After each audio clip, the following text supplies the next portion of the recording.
At my 62nd birthday party, a plane circled overhead with a banner, "Happy Birthday to a useless old man who doesn't deserve happiness." My son live-streamed it and laughed, "Just wait, Dad. The best part is coming." Then his wife grabbed the microphone and told nearly 100 guests he's being manipulated by a woman who only wants his assets. The whole backyard went silent. I only held my wife's hand tighter, swallowed the humiliation, and made one quiet promise every one of them would pay. "If you made it to this moment, I am grateful for you. Tell me where you are watching from, your city, your country." That one comment connects us more than you think. One thing worth mentioning: parts of this story are fictional, shaped for educational and storytelling purposes. Names and places are coincidental, but what this story teaches you is something I genuinely hope stays with you. My name is Raymond Calloway.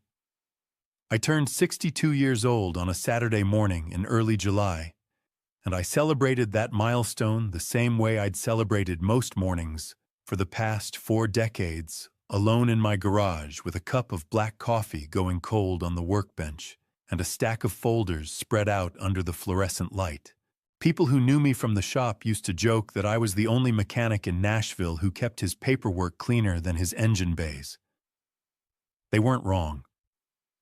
31 years of running Callaway's Auto on Harding Pike taught me one thing above everything else: a man without his documents is a man without a defense. I'd seen customers lose warranty claims because they threw away a receipt.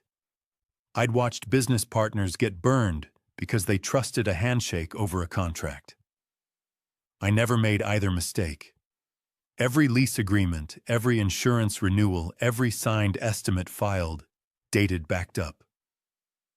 My wife used to tease me about it. Said I kept more records than the county courthouse. She passed 4 years ago. Breast cancer. 17 months from diagnosis to the last morning I held her hand. After that, the garage kept me sane. The smell of motor oil and the weight of a torque wrench, those things didn't ask anything from me. They just waited. That morning, though, I wasn't reaching for a wrench. I was sitting with a manila folder I'd labeled in my own handwriting, "Derek Financial Help." Inside were copies of documents I'd accumulated over 3 years, co-signed loan paperwork, a personal guarantee I'd added my name to when Derek's company needed a line of credit to survive its first rough quarter, a lease agreement for a commercial vehicle, a box truck his company used for equipment hauling, where my name appeared as the secondary guarantor because the lender didn't trust Derek's credit profile alone. I'd helped him because he was my son. That's what fathers do. At least that's what I believed then. I closed the folder when my phone buzzed on the workbench. The message was from Derek. "Dad, don't be late. Big surprise today. You're gonna love it." I read it twice. Something about the phrasing, not "we have a surprise," but "you're gonna love it," sat wrong in my stomach. Derek had never been the sentimental type. He didn't plan things to make other people feel good. He planned things to make himself look good. I set the phone down, finished the last of my cold coffee, and went inside to change. My wife, my new wife Margaret, was already dressed when I came upstairs.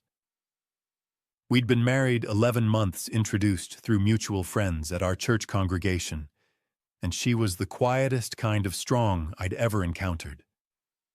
She'd raised 2 daughters on her own after her first husband walked out, built a small alterations business from nothing, and never once asked anyone to feel sorry for her. When I told her about Derek's complicated feelings toward our marriage, she hadn't flinched. "He'll come around," she'd said. "Or he won't. Either way, we'll be fine." She was adjusting an earring when I walked in, and she looked at me the way she always did, like she was reading something just beneath the surface of my face. "You look like a man who already knows today is going to be difficult," she said. "I look like a man who's been wrong before," I told her. "Let's hope I'm wrong again." She smiled, but it didn't reach her eyes all the way. Derek's house was a 40-minute drive east into a newer subdivision where the lawns were manicured and the driveways held trucks that cost more than my first home. By the time we arrived, the backyard was already full. Balloons blue and silver reading 62 floated above the patio. The smell of charcoal and brisket hung in the warm July air. Neighbors, cousins, a few men from Derek's business circle, some faces I recognized from family Christmases past, and phones. More phones than I'd ever noticed at a family gathering. People weren't just carrying them, they were holding them outward, angled like everyone had silently agreed to document the afternoon. Derek met us at the gate.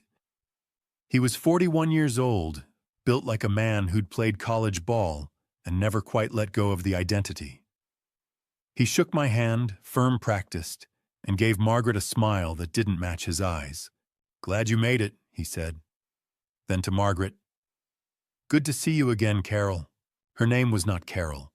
Margaret's jaw tightened for exactly 1 second. Then she smiled graciously and said nothing. I noted it. I noted everything.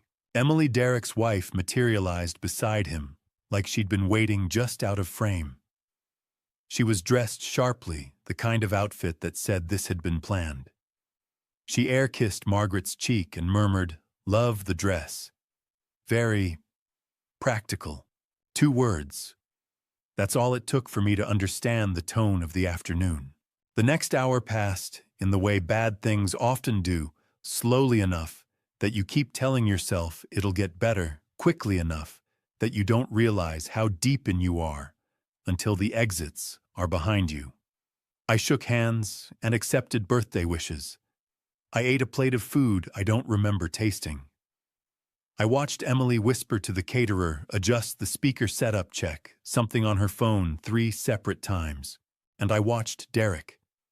He kept finding reasons to drift toward the center of the yard, toward the open sky above the patio. At one point he looked up just briefly, with an expression I can only describe as anticipation. Then he leaned toward me close enough that only I could hear, and said 4 words in a low voice. "Wait for it, Dad." I didn't know what I was waiting for, but I felt it somewhere between my ribs and my better judgment that whatever came next was not going to be a birthday cake. I didn't have to wait long.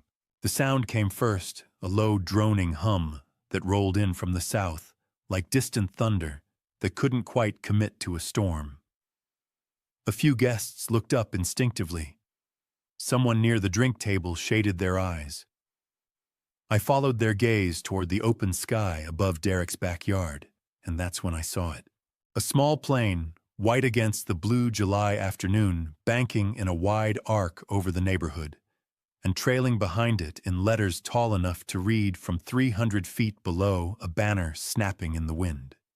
"Happy birthday to a useless old man who doesn't deserve happiness." The yard went silent, the way a room goes silent when someone says the unspeakable thing out loud, not just quiet, but hollowed out. Children stopped running. Conversations died mid-sentence. A woman near the fence actually gasped, and the sound of it carried across the whole patio like a dropped glass. I stood very still. The plane circled. The banner came around a second time lower, now the letters impossible to misread. And I heard it, Derek's laugh.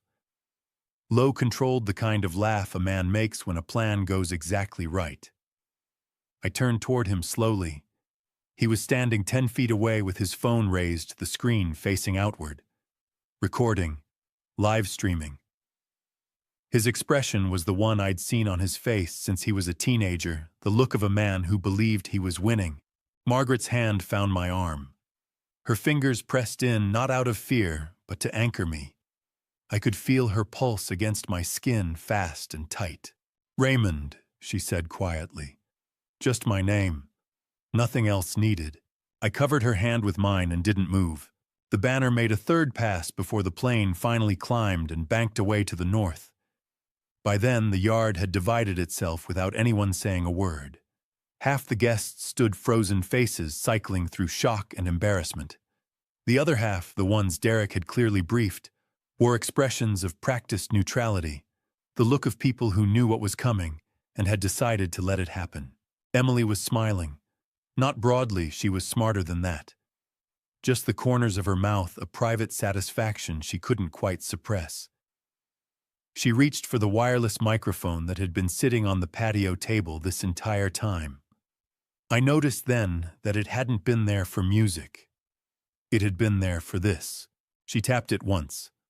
The soft thud carried across the yard. "Cocktail, before we cut the cake," she said, her voice warm and measured the voice of a woman who had rehearsed this. "I think it's time we had an honest conversation about our family." Someone nearby shifted uncomfortably. A cousin of mine, a heavy-set man named Gerald, who'd driven up from Murfreesboro, muttered something under his breath and looked at his shoes. Emily continued. "We love Raymond. We do. But love means being honest. And the truth is, there are things about this woman." She gestured toward Margaret without looking at her directly, the way you gesture at an object rather than a person, that Raymond doesn't know. Things that affect all of us. Margaret's hand tightened on my arm. I felt it. I also felt something shift inside my own chest. Not anger exactly. Anger was too hot for what this was. This was colder, more deliberate. The kind of feeling you get when you finally understand something you'd been trying not to see. Derek stepped forward slightly. His voice came out smooth, concerned the performance of a dutiful son. "Dad, we're not trying to ruin your day. We just care about you. You've worked your whole life for what you have, and we don't want to see you taken advantage of." I looked at him for a long moment. Then I spoke, not loudly, not with any heat in my voice, just clearly in the tone I used when I was telling a customer their engine had a cracked block and there was no fixing it cheap. "Derek," I said, "I spent 31 years in a garage. You know what I learned? A man who hides what he's doing while he's doing it isn't protecting anyone. He's just making sure there are no witnesses." The yard was still. Even Emily's smile flickered. "I also learned," I continued, "that the louder a man talks about what he's owed, the less he understands about what he's earned." I put my hand gently on Margaret's back. She stood perfectly straight beside me, her chin level, her expression composed, in a way that cost her something. I could see it in her eyes, not humiliation, but exhaustion. The particular exhaustion of a person who has been underestimated so many times that it has stopped being a surprise and started being a weight. "We're leaving," I said. Not to Derek, not to Emily. To myself, really, as confirmation of a decision I'd already made somewhere between the second pass of that banner and the moment Emily picked up the microphone. I shook 2 hands on the way out Gerald's, and an old neighbor named Bill, who grabbed my arm and said in a voice thick with something I didn't have time to name, "Ray, I'm sorry, I didn't know." "I know you didn't," I told him. The drive home took 40 minutes. Margaret and I didn't speak much. There was a kind of companionable silence between us that wasn't empty. It was full of things we were each processing privately, the way 2 people do when they've been through something together and need a moment before they can name it. She made tea when we got home. I went to the garage. I don't know exactly why I reached for that manila folder again. Habit, maybe. Or some instinct that the afternoon had been about more than humiliation, that there was a practical dimension underneath the performance, a reason beyond cruelty. I spread the documents across the workbench under the fluorescent light. The lease agreement for Derek's box truck, the personal guarantee, the co-signed credit line. I turned to the addendum page, the extension that had been filed 9 months ago to stretch the lease term another year. My signature was there, neat and clear, exactly where it was supposed to be. Except I didn't remember signing it. I picked up the page and held it closer to the light. The signature looked like mine. It had the right general shape, the familiar loop on the C, the flat line through the double L. But something about the pressure was wrong. The ink sat differently on the page, too, even too consistent, like something produced rather than written, like something that had been copied from another document and placed here. My stomach dropped about 3 inches. I set the page down carefully, the way you set down something you're not sure is stable, and stood there in the quiet of my own garage with the fluorescent light humming above me, and the realization forming slowly the way a diagnosis forms, not all at once, but piece by piece, each piece worse than the one before it. This afternoon hadn't just been about embarrassing me in front of my friends and family. There was something else underneath it. Something that had been built quietly over months while I wasn't looking. And whatever it was, it had my name on it. I stood at that workbench for a long time. The fluorescent light hummed its steady, indifferent hum. The garage smelled the way it always had: motor oil and old rubber and the particular metallic cold of tools that had been handled 10,000 times. These were the smells of my working life, the smells of certainty and competence. I had never once doubted my hands in this garage, but that signature on the page made me doubt my memory. I pulled out 2 other documents from the folder, the original lease agreement from 3 years ago, and a routine service authorization I'd signed for Derek's truck last spring. I laid all 3 side by side under the light and studied them the way I used to study an engine schematic before a rebuild, methodically, without rushing to a conclusion. The original lease signature was mine. I could feel it, the slight rightward lean, the way the second L in Callaway dragged just a fraction before lifting. The service authorization matched. Both had the small imperfections that come from a real hand moving in real time. The addendum signature was different. Not dramatically, whoever had produced it was careful. But the pressure was too consistent. The ink distribution was too uniform. It looked like a signature that had been studied and then reproduced, rather than one that had been written. Like the difference between a photograph of a fire and an actual flame. I took photos of all 3 documents with my phone. Then I placed them back in the folder, closed it, and went inside. Margaret was still awake, sitting at the kitchen table with a cup of tea she wasn't drinking. She looked up when I came in, and whatever she saw in my face made her set the cup down carefully. "Tell me," she said. So I did. I laid it out the way I would explain a mechanical problem, plainly in sequence without dramatizing it. The addendum. The signature. The feeling that something had been placed in my name without my knowledge. She listened without interrupting. When I finished, she was quiet for a moment. "Raymond," she said finally, "how long has Derek had access to your personal documents?" I thought about it. "Long enough," I said. "He helped me move some files when I had that back surgery 2 years ago. He would have seen where everything was kept." She nodded slowly. "Then tomorrow morning you call Frank." She was right. Frank DeLuca had been my closest friend for going on 26 years. We'd met at a Chamber of Commerce breakfast, back when I was trying to figure out whether to incorporate the garage, and he'd been a certified public accountant and part-time notary for most of his career before retiring.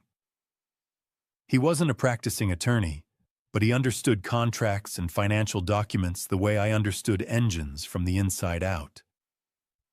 More importantly, he understood how people exploited paperwork, because he'd spent decades watching them try. I called him at 7:15 Sunday morning.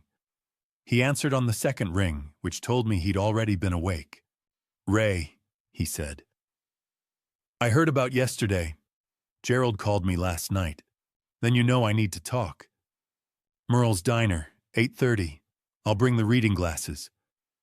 Merle's was a narrow booth and counter place on Charlotte Pike that had been serving the same breakfast menu since before either of us had gray hair. Frank was already in the back booth when I arrived, a legal pad open on the table in front of him and 2 coffees already poured. He was 70 years old, broad-shouldered, with the careful eyes of a man who had spent a career noticing what other people missed. I slid the folder across the table without preamble. He put on his reading glasses and went through each document slowly, holding the addendum page up toward the window light, the same way I had held it under the fluorescent.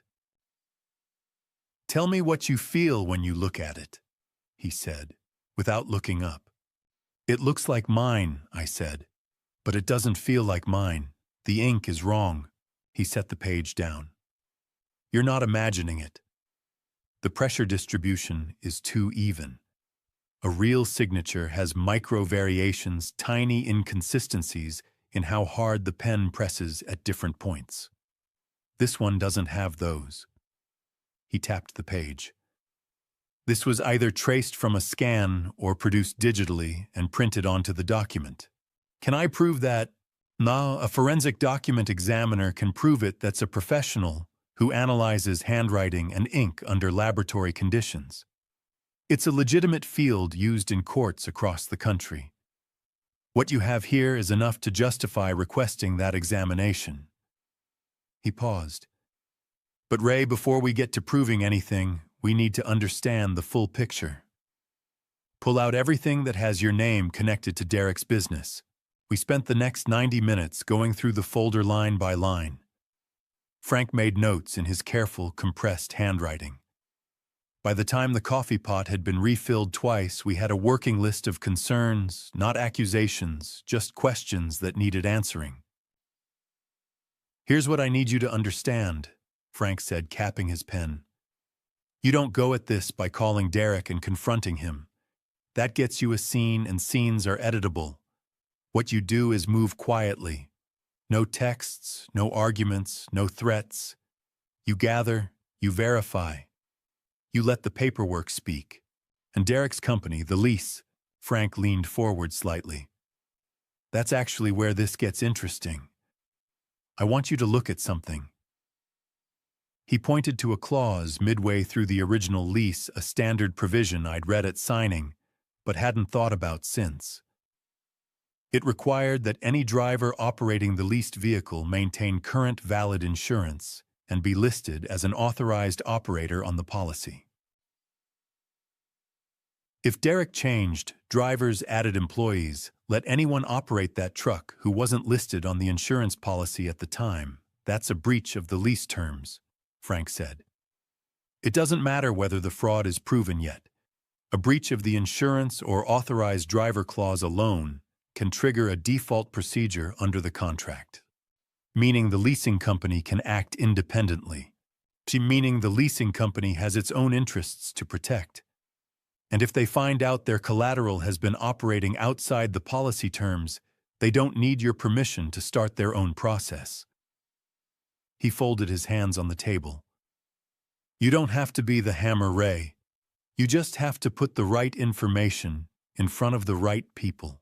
I sat with that for a moment. Outside, a family walked past the diner window, two kids arguing over something, parents not paying attention, ordinary Sunday morning life continuing without any awareness of what was being quietly assembled 2 feet from the glass. "What's the first step?" I asked. "Document preservation," Frank said. "Tonight you photograph every page. Back it up in 2 places, cloud, and a drive you keep off-site. Don't move anything, don't alter anything. Then Monday you call an attorney. A real one, not a retired CPA having breakfast with you." He almost smiled. "I can give you a name," I nodded. I picked up the addendum page one final time, looked at that signature, careful, clean, and completely wrong, and placed it back in the folder. Frank was quiet for a moment.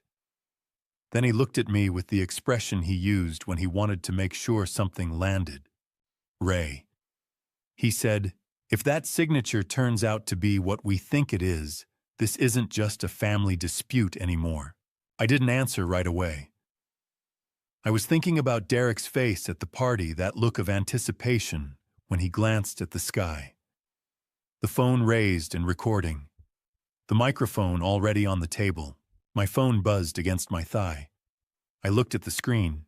A message from Derek. "Tomorrow noon, my place. We need to talk, Dad. I set the phone face down on the table without responding.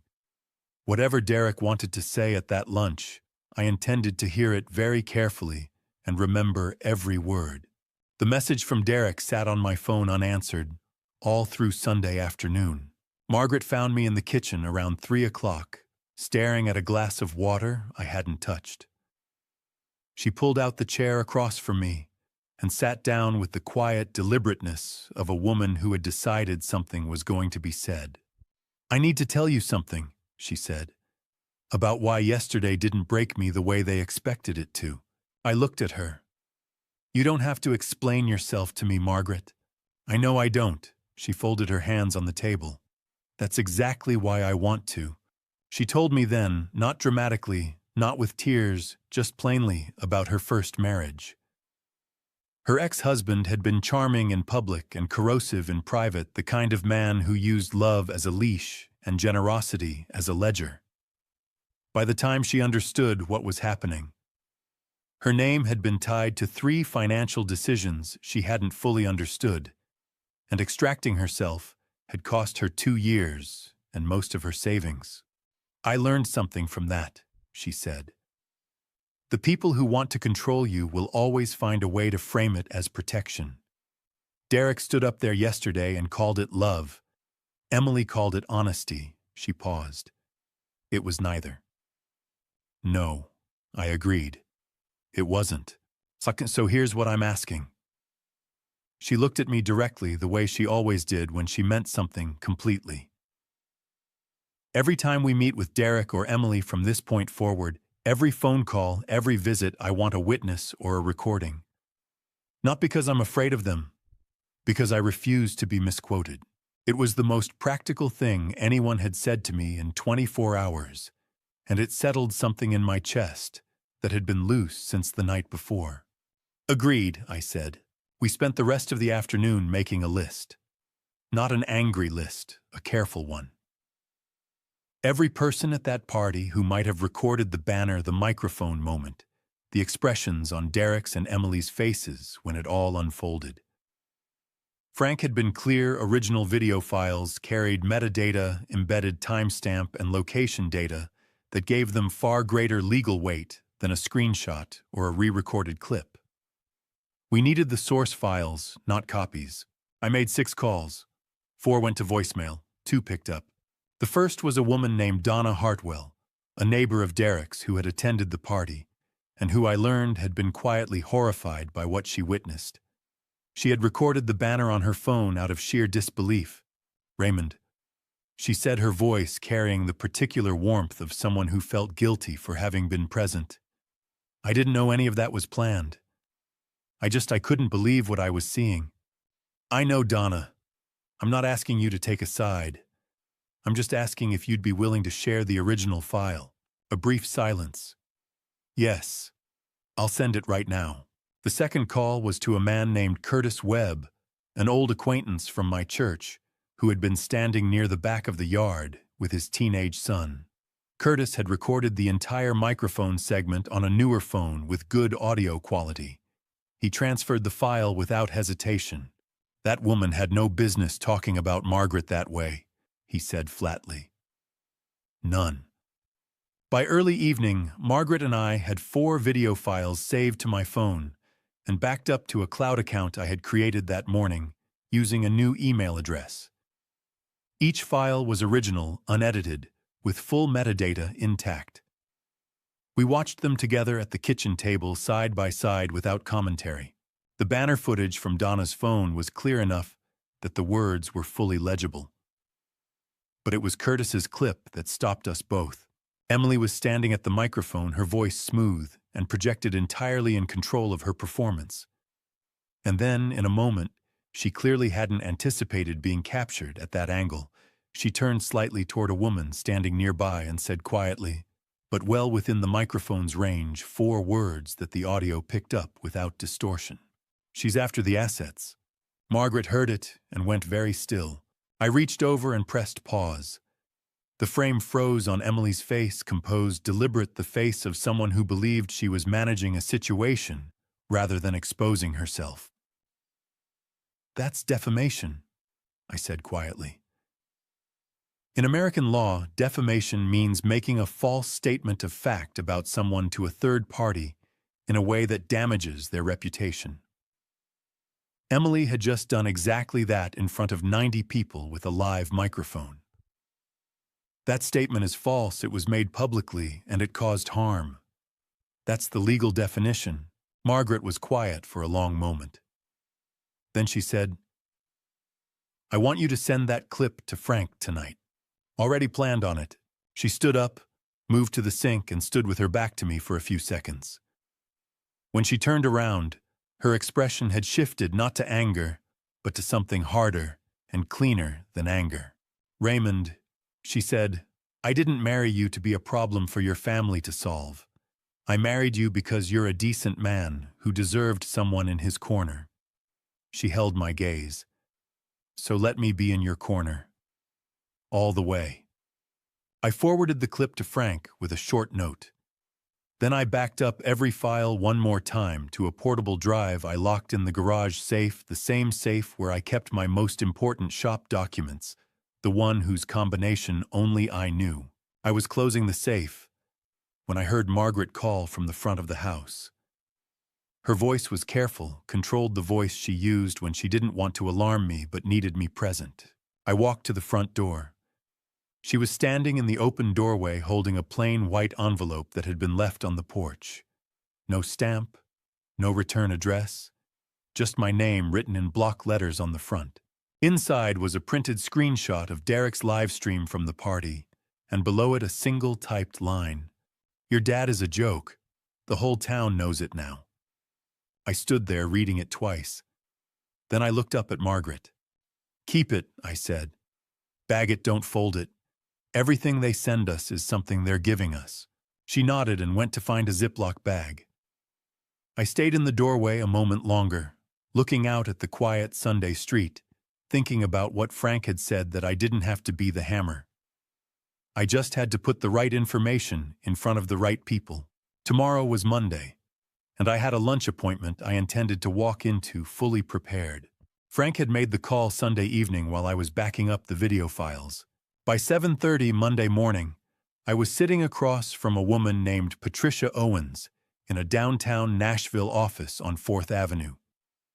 Patricia was a civil litigation attorney, mid-50s, precise, in the way that people who argue for a living tend to become precise, with a habit of letting silence do the work that lesser lawyers filled with noise.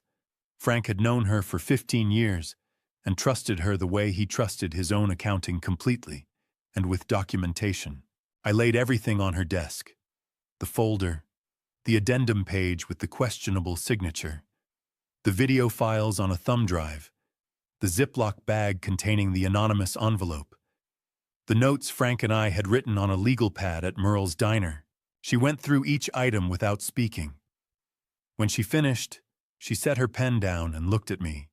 "Mr. Calloway," she said, "I want to be clear about what we can and cannot do today.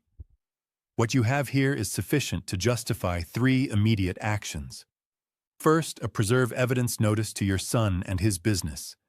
This is a formal legal demand requiring them to retain all documents, communications, and records related to any agreement bearing your name. Destroying or altering those materials after receiving this notice could expose them to serious legal consequences. Second, a cease and desist regarding the defamatory statements made publicly about your wife. Third, a formal records request to the leasing company for every document associated with your guarantor status, the original lease, every addendum, every payment record, every insurance filing. Can you have those ready before noon?" She almost smiled. "Frank told me you'd ask that. I started drafting last night." I left her office at 9:15 with copies of all 3 documents in a folder and the originals already dispatched by certified mail and email.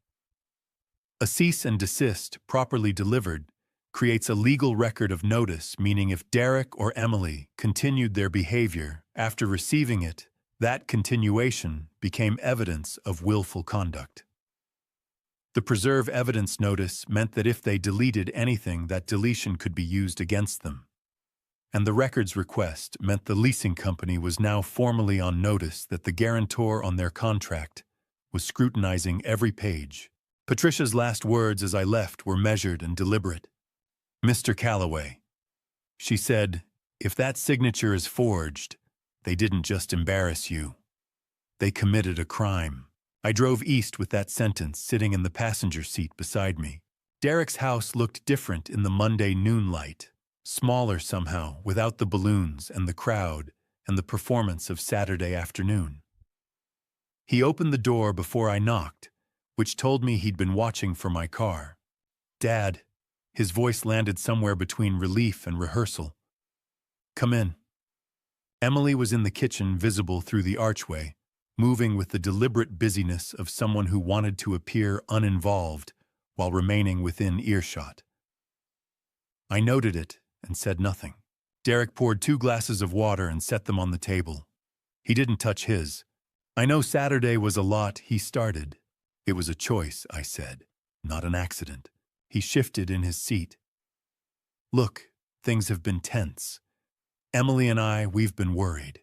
About you. About the situation." He spread his hands open on the table, the gesture of a man trying to look like he had nothing to hide. "We don't want things to get complicated, Dad. We just need you to understand where we're coming from." "Tell me where that is, Derek." He leaned forward slightly. "We need you." "Okay, the business needs stability right now, and your name on those agreements gives us that. That's all this is." I watched him for a moment. 30 years of reading customers, knowing the difference between a man who didn't understand what was wrong with his engine and a man who understood perfectly and was hoping you didn't, had given me a finely calibrated sense for the second type. "What were those papers on your desk?" I asked. Something moved behind his eyes. Fast controlled, but there.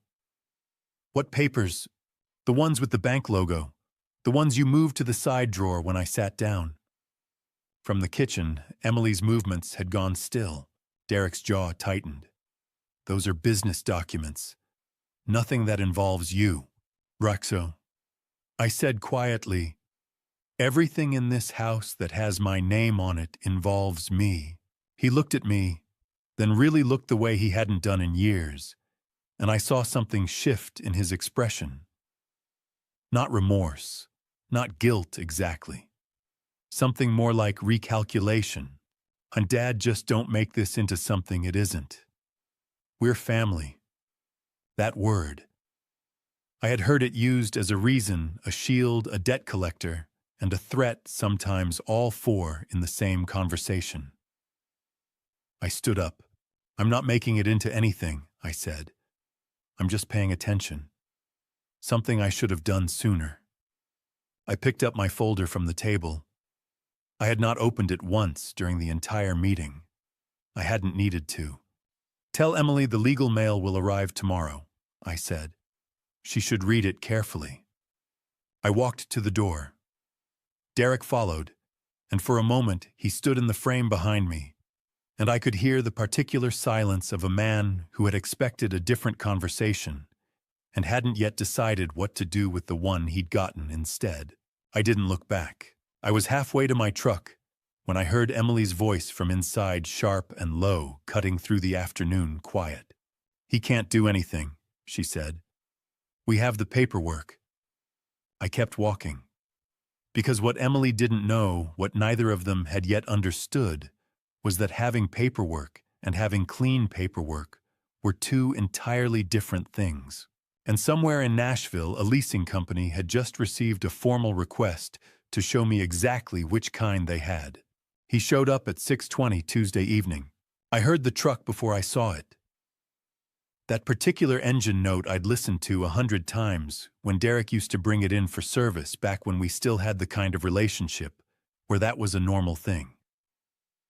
The headlights swept across the garage door as he pulled into the driveway, and I set down the carburetor I'd been cleaning and waited. He came through the side door without knocking. That told me everything about his state of mind. He still thought of this space as somewhere he had automatic entry. He looked around the garage the way people look at a place they associate with a version of themselves they no longer inhabit, then settled his gaze on me. "We need to talk," he said. "You drove 40 minutes on a Tuesday night," I said. "So talk." He pulled a stool from beside the workbench and sat down uninvited, another tell. Derek always occupied space before he asked permission. It was a habit he'd had since he was 19 years old, and he'd never once examined it. "The legal mail arrived this afternoon," he said. "Patricia Owens. Frank set that up, didn't he?" "Frank introduced us," I said. "I made the decision." Derek's jaw worked for a moment. "Dad, you're making this so much bigger than it needs to be. Emily and I made a mistake on Saturday. Things got out of hand. But sending cease and desist letters requesting lease records..." He shook his head. "That's not how family handles things." "Tell me how family handles things, Derek." "So by talking.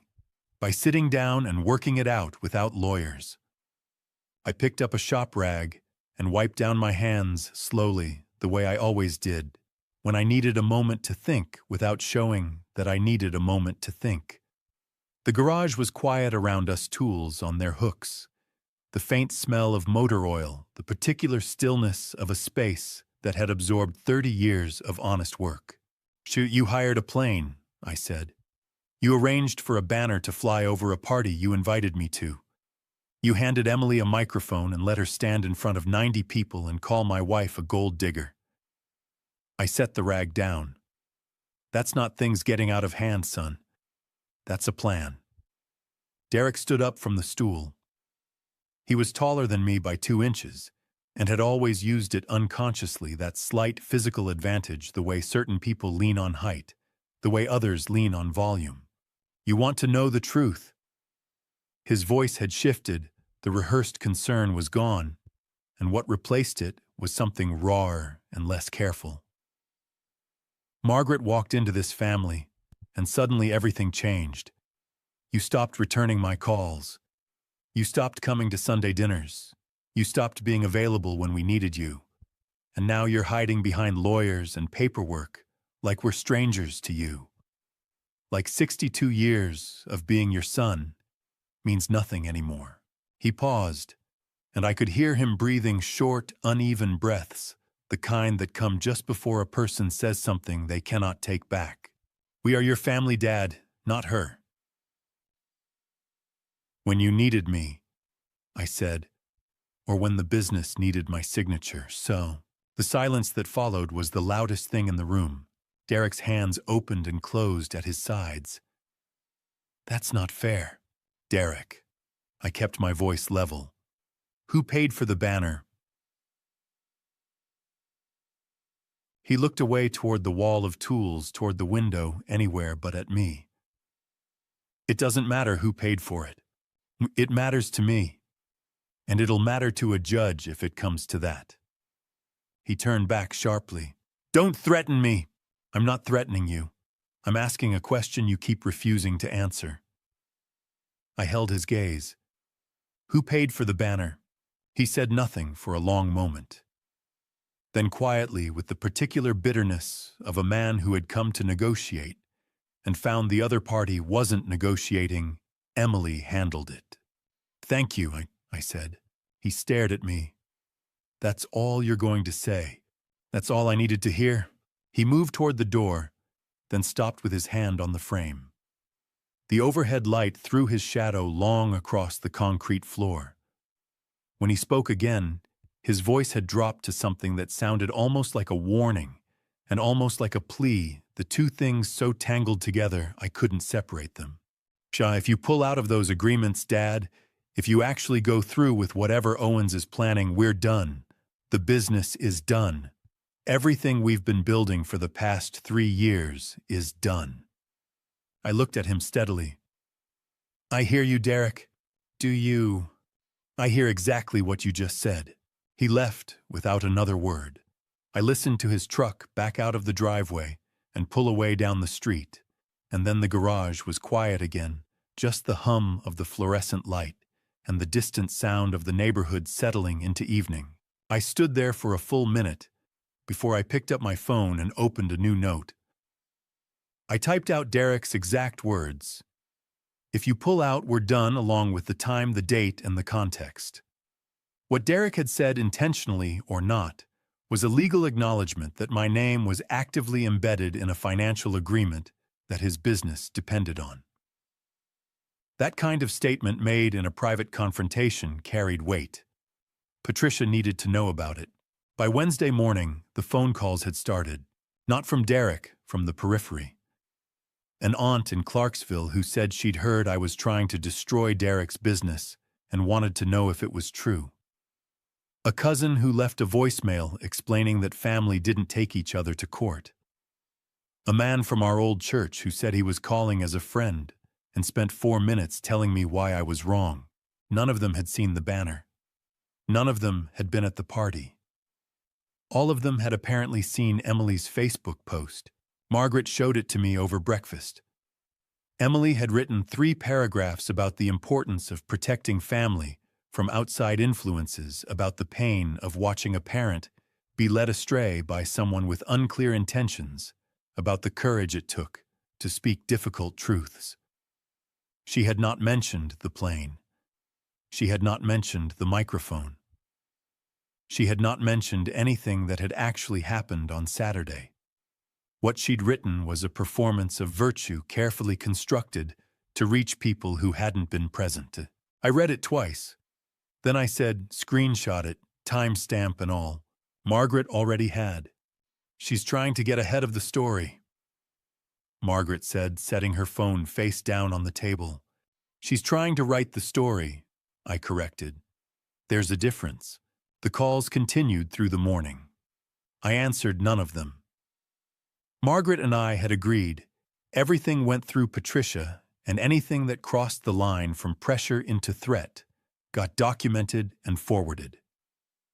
We worked through the list methodically, the way you work through a diagnostic checklist, not with panic, but with attention. It was just past noon when my phone showed a notification from an email address I didn't recognize. The subject line was blank. The message inside was 4 sentences long. "Mr. Calloway, I saw the live stream from your birthday party. I used to handle the books for your son's company. I have something you need to see." I read it 3 times. Then I set the phone on the table and looked at Margaret. "Someone who worked for Derek," I said, "just reached out." She studied my face. "Do you trust it?" "I don't trust anything I haven't verified," I said. "But I'm going to find out." I typed a careful reply, asking for a name and a suggested meeting place, somewhere public, somewhere neutral, somewhere I could bring Frank if the conversation warranted it. Then I closed the email app and stared at the wall for a moment, thinking about Derek's words the night before. "If you pull out, we're done." He'd said it like a threat. But the more I sat with it, the more it sounded like something else entirely, like a man describing the exact dimensions of a trap he'd already built around himself. The name she gave me was Sandra Pruitt. Frank ran it through his network before I agreed to meet her, a quiet check, the kind that takes a few phone calls and an afternoon. By Thursday morning, he called me back with 3 facts. Sandra had worked as a bookkeeper for Derek's company. For 14 months, she had left abruptly 8 weeks ago under circumstances that Derek had described to mutual acquaintances as a performance issue. And she had a reputation among the small business accounting community in Nashville as someone meticulous to the point of being difficult. Difficult how? I asked. The kind of difficult that comes from refusing to sign off on things that don't add up, Frank said. I called her that afternoon and arranged to meet at a coffee shop on West End Avenue, public, well-lit, the kind of place where nothing dramatic could happen without 12 witnesses. I asked Frank to come.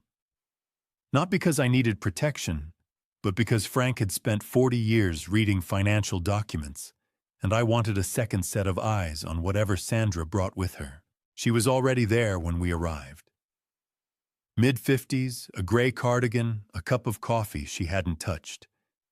She had the look of someone who had been carrying something heavy for a long time and had finally decided, after much deliberation, to set it down.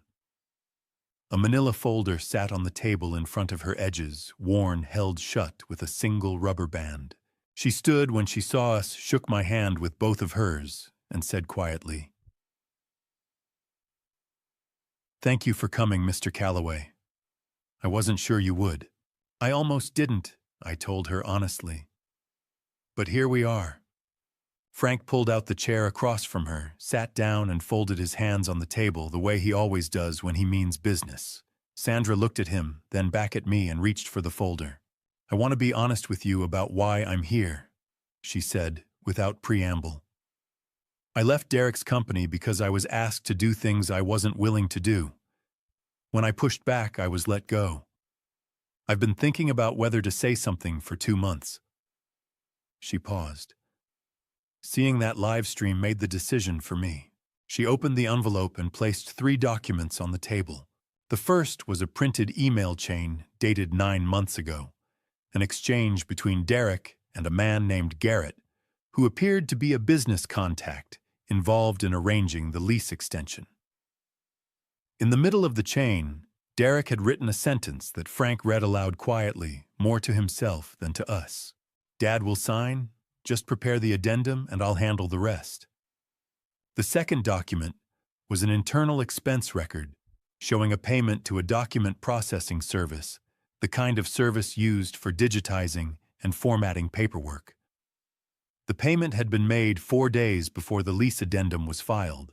The third was a handwritten note Sandra had made for herself, at the time a record of a conversation she'd had with Derek, in which he had instructed her to process a reimbursement related to signature preparation and not to itemize it on the standard expense report. I sat with those 3 documents for a long moment.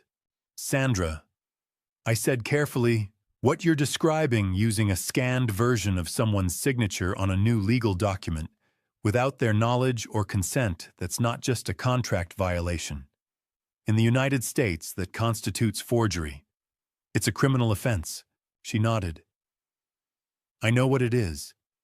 That's why I didn't want to process the reimbursement the way he asked. And that's why I'm here." Frank was already making notes. He looked up briefly. "Are these originals or copies?" "Copies," Sandra said. "The originals are stored securely. I also have the email chain in its digital form with full metadata intact." I looked at Frank. He gave me the small level nod that meant what I thought it meant. We left the coffee shop an hour later, with copies of everything Sandra had brought along with her contact information and her agreement to make the originals available to Patricia Owens. On the drive back, Frank said almost nothing until we were parked in my driveway. "Tere," he said, "you have what you need. Now it's about process." That afternoon, I made the call to the leasing company Pinnacle Fleet Solutions, the company that had issued the original commercial vehicle lease. I put it on speaker. Margaret sat across from me with a notepad. Frank stood by the window. The representative who answered was a man named Todd, who had the careful, slightly guarded manner of someone trained to give information without giving away too much. I identified myself as the guarantor on the account and told him I had questions about the records associated with the agreement. He pulled up the file. I asked my 3 questions slowly and in order. "First, can you confirm who is listed as the authorized signer on the lease extension filed 9 months ago?" A pause. "The extension lists you as the authorizing guarantor, Mr. Calloway." "Second, can you confirm that the insurance policy on the leased vehicle has been continuously maintained and current with all authorized drivers properly listed?"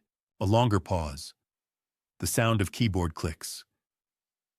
"I'm showing a lapse in the supplemental coverage for a period of approximately 6 weeks, ending about 4 months ago.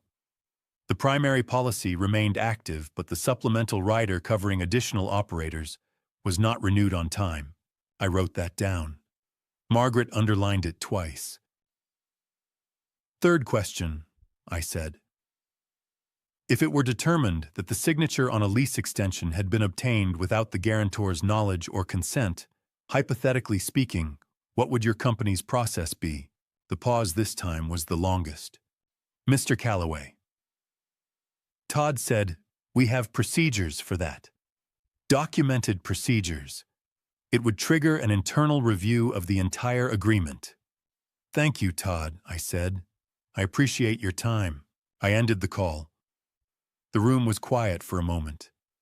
Then Frank set his pen down on the table with a soft, deliberate click.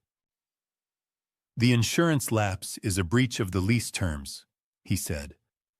"That alone gives them grounds to act independent of the signature question. You don't have to prove the fraud to put the machine in motion. The machine has its own reasons now." I was still writing notes when my phone buzzed on the table. A text from Derek. 5 words, no punctuation, sent at exactly the moment the call had ended, as if he somehow knew. "I'll make everyone believe you're mentally unwell." I read it twice, set the phone down, looked at Frank, then at Margaret. "Log it," I said. "Time, date, exact wording." Margaret was already writing. And somewhere behind that threat, I could hear something I recognized from 30 years in the repair business, the sound of a man who had just realized the damage was worse than he'd told anyone, and was now looking for someone else to blame for it. I called Patricia at 6:30 that evening. She picked up on the second ring, which told me she had been expecting to hear from me before the weekend. I read her Derek's text message word for word. "I'll make everyone believe you're mentally unwell," and the line went quiet for a moment, in the particular way that lawyers go quiet when something confirms what they already suspected. "Screenshot it and send it to me tonight," she said. "Time-stamped, unedited, directly from your Messages app. Already done." "Good." A pause. "Raymond, I need to tell you something, and I need you to hear it without panicking. This message suggests they may be considering a conservatorship filing." I had heard the word before in a general sense, the legal process, by which a court appoints someone to manage the affairs of a person deemed unable to do so themselves. What I had not considered until that moment was that it could be used as a weapon. Patricia explained it plainly. In Tennessee, as in most states, a conservatorship petition requires documented evidence that the subject lacks the mental or physical capacity to manage their own affairs. A judge would not simply take someone's word for it. Medical evaluations, witness testimony, and a formal hearing would all be required. It was not a process that could be weaponized easily or quickly. Shakiti. But, Patricia said, the threat itself is significant.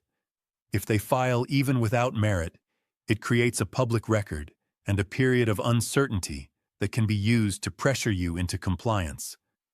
It's a delay tactic dressed up as concern. And so how do we stop it before it starts?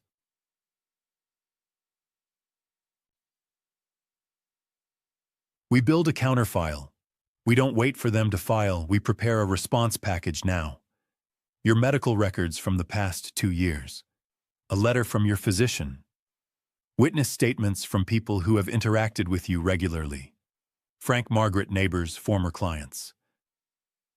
And the video evidence from the party which shows clearly that you were calm, coherent, and responding to provocation rather than initiating it.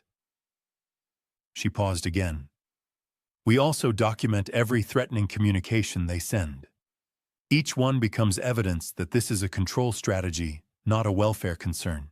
I thought about Derek's face at the party, the raised phone, the practiced look of concern he'd worn at the lunch table, the way Emily had said he's after the assets into a live microphone. They've been building this for a while, I said. Probably, Patricia said, which means we need to be further ahead of them than they expect. By Friday night, Margaret and I had drafted a list of 12 people willing to provide written statements about my character, cognitive sharpness, and day-to-day functioning. Frank was first. Donna Hartwell was on the list. Curtis Webb. 3 former clients from the garage who had worked with me within the past year. 2 neighbors. A deacon from our church who had known me for 11 years. Saturday morning, I made one phone call. I called Derek. Not to argue, not to threaten. I had one sentence prepared and I delivered it in the same tone I used when I told a customer their vehicle was ready, calm, factual, final. To Derek, I said, I want you to know that I've spoken with my doctor and I've asked Frank and several friends to provide written statements about my health and judgment. I thought you should know in case it's relevant to anything you're planning. 3 seconds of silence. What's that supposed to mean? He said. It means exactly what I said. Have a good weekend. I ended the call and set the phone on the workbench. Frank had coached me on this the night before. The goal was not to provoke. It was to signal clearly and without hostility that Raymond Calloway had anticipated the move and had already begun to answer it. Sometimes the most effective thing you can say is a sentence that closes a door the other person thought was still open. Derek's response came 40 minutes later, not as a call, but as a text. You think this is a game? We have lawyers too. You'll regret making us your enemies. Emily's response came 11 minutes after that from her own number. We have documentation that proves you've been erratic and difficult for years. Try us. I photographed both messages with a separate device to preserve the metadata, then forwarded the originals to Patricia with a single line, 2 more for the file. Patricia's reply came back within minutes. This is exactly what we needed. They've just demonstrated the harassment pattern in writing. Keep your phone charged. Margaret read the exchange over my shoulder and said nothing for a moment. Then, they think threatening you is the same as winning. A lot of people make that mistake, I said. By late Saturday afternoon, the counterfile was more than 30 pages thick. Medical summary, physician's letter, 12 witness statements, the full video evidence package, the time-stamped text messages, Emily's Facebook post, the anonymous envelope from the porch, and a written timeline of every significant event since the birthday party. I was organizing the last section when an email arrived from Pinnacle Fleet Solutions. The subject line was brief and bureaucratic in the way that important things often are. Reaccount verification request, guarantor signature confirmation. The body of the email was 4 sentences. They had completed a preliminary review of the records request I had submitted through Patricia's office. They had identified discrepancies in the documentation associated with the lease extension. They were requesting that I come in person to verify my signature against their records. And they were asking me to bring photo identification and any original documents I believed to be relevant. I read the email 3 times. Then I printed it, placed it in the counterfile, and closed the folder with the particular satisfaction of a man who had spent his whole career knowing that the truth, given enough time and the right paperwork, has a way of making itself impossible to ignore. Patricia met me in the lobby of Pinnacle Fleet Solutions at 9:55 Monday morning. The office was on the 2nd floor of a commercial building off Murfreesboro Pike, the kind of place designed to feel neutral, neither welcoming nor hostile, with gray carpet and framed certificates on the walls, and a receptionist who offered water with the practiced warmth of someone who had been trained to make difficult conversations feel routine. Patricia had been here before, she told me quietly as we signed in on an unrelated matter 2 years ago. She knew the layout. She knew the tone. We were shown to a conference room where a man named Robert Vance was already seated. Vance was the regional account manager for commercial leasing, mid-50s heavyset, with the particular brand of careful professionalism that comes from spending a career managing other people's financial problems. He shook my hand, shook Patricia's, and gestured to the chairs across from him without unnecessary ceremony. "Mr. Calloway," he said, opening a folder on the table. "Thank you for coming in. As I mentioned in my email, we've conducted a preliminary review of the records associated with your guarantor account, and we've identified some items we need your help clarifying." "Of course," I said. He placed 3 documents on the table. The original lease agreement, the addendum filed 9 months ago, and a signature verification form he asked me to complete on the spot. I signed it in full view of both Vance and Patricia, using my normal signature with its natural variations and imperfections. Vance placed my fresh signature beside the addendum signature and studied both without speaking for a moment. "Mr. Calloway," he said carefully, "I want to be transparent with you.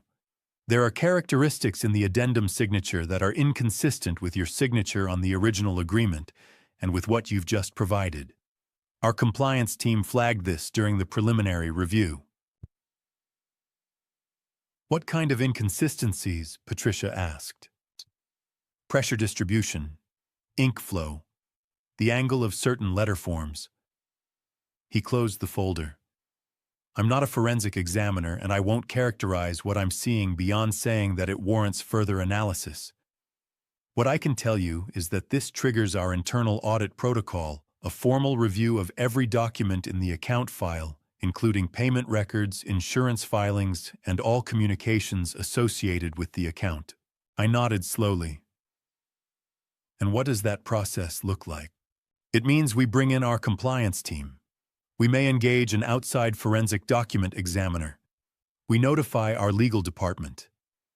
He paused. "And depending on what the audit finds, we notify the relevant lender and insurer, because they have interests in this account as well." Patricia leaned forward slightly. "Mr. Vance, just so we're clear, this audit proceeds regardless of what Mr. Calloway does or doesn't do from this point forward." "Correct," Vance said. "Once the protocol is triggered, it runs independently. That's by design. It protects the company, and frankly, it protects the guarantor as well." He then asked me one final question, in the measured tone of a man who already suspected the answer. "Mr. Calloway, do you have any reason to believe that someone with access to your personal documents may have submitted this addendum without your authorization?" I looked at him steadily. "Yes," I said, "I do." He wrote something in the margin of his notepad, capped his pen, and stood to shake my hand again. "We'll be in touch through your attorney's office." The drive home took 20 minutes. Patricia and I didn't speak much. She was already on her phone, making notes, sending emails. When she dropped me at my car, she said two things. "They'll find what Sandra gave us and more. Their audit will go deeper than we could go on our own." She paused at the wheel. "And Raymond, whoever had access to your email account, your documents, your digital life, you need to close every door today, not tomorrow, today." I spent the next 2 hours doing exactly that. I changed every password, email, bank accounts, the cloud storage where I kept scanned documents, the account I used for the garage's old business records. I enabled two-factor authentication on everything that offered it, which meant any future login attempt would require a code sent to my phone, a phone only I controlled. I called my bank directly and placed a verbal flag on the account requesting that any changes to authorized users or contact information require in-person verification with photo identification. Then I pulled my credit report. In the United States, every consumer has the right to access their credit report from each of the 3 major bureaus, Equifax, Experian, and TransUnion, and to review every inquiry account and reported activity. I had not checked mine in over a year. It was a gap I was not proud of. I found it on the 3rd page of the Experian report, a hard inquiry, the kind generated when someone applies for new credit in your name, dated 11 weeks ago. The name of the requesting institution was a commercial lending company I had never heard of and had certainly never contacted. 11 weeks ago. Around the same time the lease addendum had been filed. I set the report on the workbench and stared at it for a long moment. A hard inquiry meant that someone using my personal information had applied for credit in my name without my knowledge or consent. In the United States, that was identity fraud, a federal offense separate from and in addition to the forgery question. I photographed the page and texted it to Patricia with 3 words, "Found another one." Her reply came back in under a minute. "Call me when you're ready." This just got significantly more serious. I was still holding the phone when Margaret appeared in the garage doorway. She had a look on her face that I had learned in 11 months of marriage meant she had found something she hadn't been looking for. "Raymond," she said quietly, "you need to come see this." Margaret was standing at the kitchen table with her laptop open when I walked in from the garage. She didn't say anything at first. She just turned the screen toward me. It was a video shot on a phone, slightly shaky, in the way that candid recordings always are from an angle I didn't immediately recognize. Then I placed it the far left corner of Derek's backyard, near the gate where the older guests had clustered during the party. Someone had been standing there with their phone held low, almost hip level, which was why the footage had a different quality than the clips Donna and Curtis had provided. It caught the scene from below and to the side the way a security camera might, without the self-consciousness of someone who knew they were recording. "Who sent this?" I asked. "Helen Marsh," Margaret said. "She's in my Tuesday Bible study. She called me this afternoon." Margaret paused. "She said Emily came to the Wednesday evening service and told 3 women that you had been behaving erratically for months, that you'd been making poor financial decisions, that she and Derek were worried about your mental state." Margaret's voice stayed even, but I could hear the effort it cost her. "Helen said she didn't believe a word of it. She went home and found the video on her phone from Saturday and called me within the hour." I pulled out a chair and sat down. Helen Marsh, a woman I knew by face and by name, a quiet, observant presence in the congregation, who had been attending the same church for 30 years, had been standing near the gate at the birthday party with her phone in her hand. Not recording intentionally, she had told Margaret. She'd been trying to show a photo to a friend when the banner appeared, and her phone had automatically captured the next several minutes of video without her realizing it. Sometimes the most important footage is the kind nobody planned to take. I called Patricia and put her on speaker while Margaret set up the laptop on the kitchen counter so we could watch the clip together. The first 90 seconds showed the banner passing overhead, not from below, looking up as in Donna's footage, but from the side, which meant you could see the faces of the people watching it. Derek's face was visible in the upper left of the frame. He was not looking up at the banner. He was looking at his phone screen, and he was smiling. "Pause it," Patricia said. Margaret paused the clip. "Not that footage shows your son watching a live stream or recording rather than reacting to the banner as a surprise," Patricia said. "That's behavioral evidence of prior knowledge and planning. Keep going." The next section of the clip covered Emily's approach to the microphone. From this angle, the audio was cleaner than Curtis's recording. Helen had been closer than we'd realized. Emily's voice came through sharp and clear, including the moment she turned slightly and said to the woman beside her, loud enough for the microphone to pick up, "She's after the assets." We had already known about that sentence from Curtis's clip. But Helen's footage added something Curtis's hadn't captured.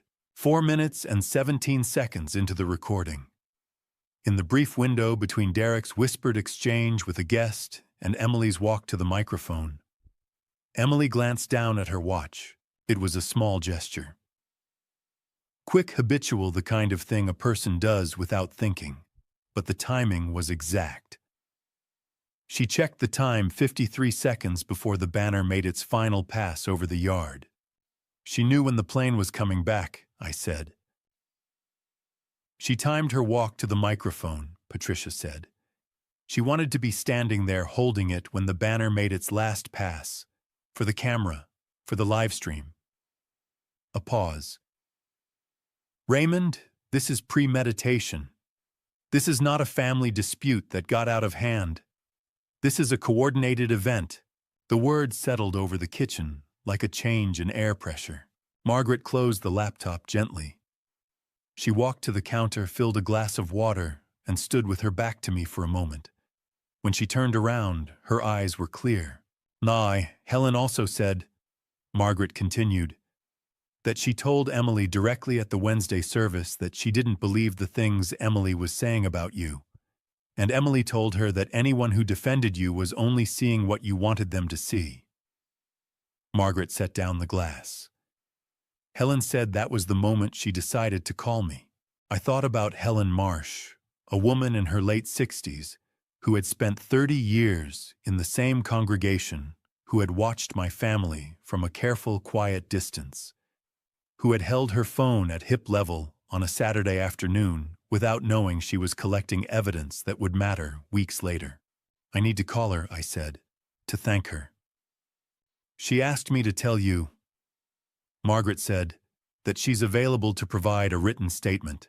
She already spoke with her own pastor about it.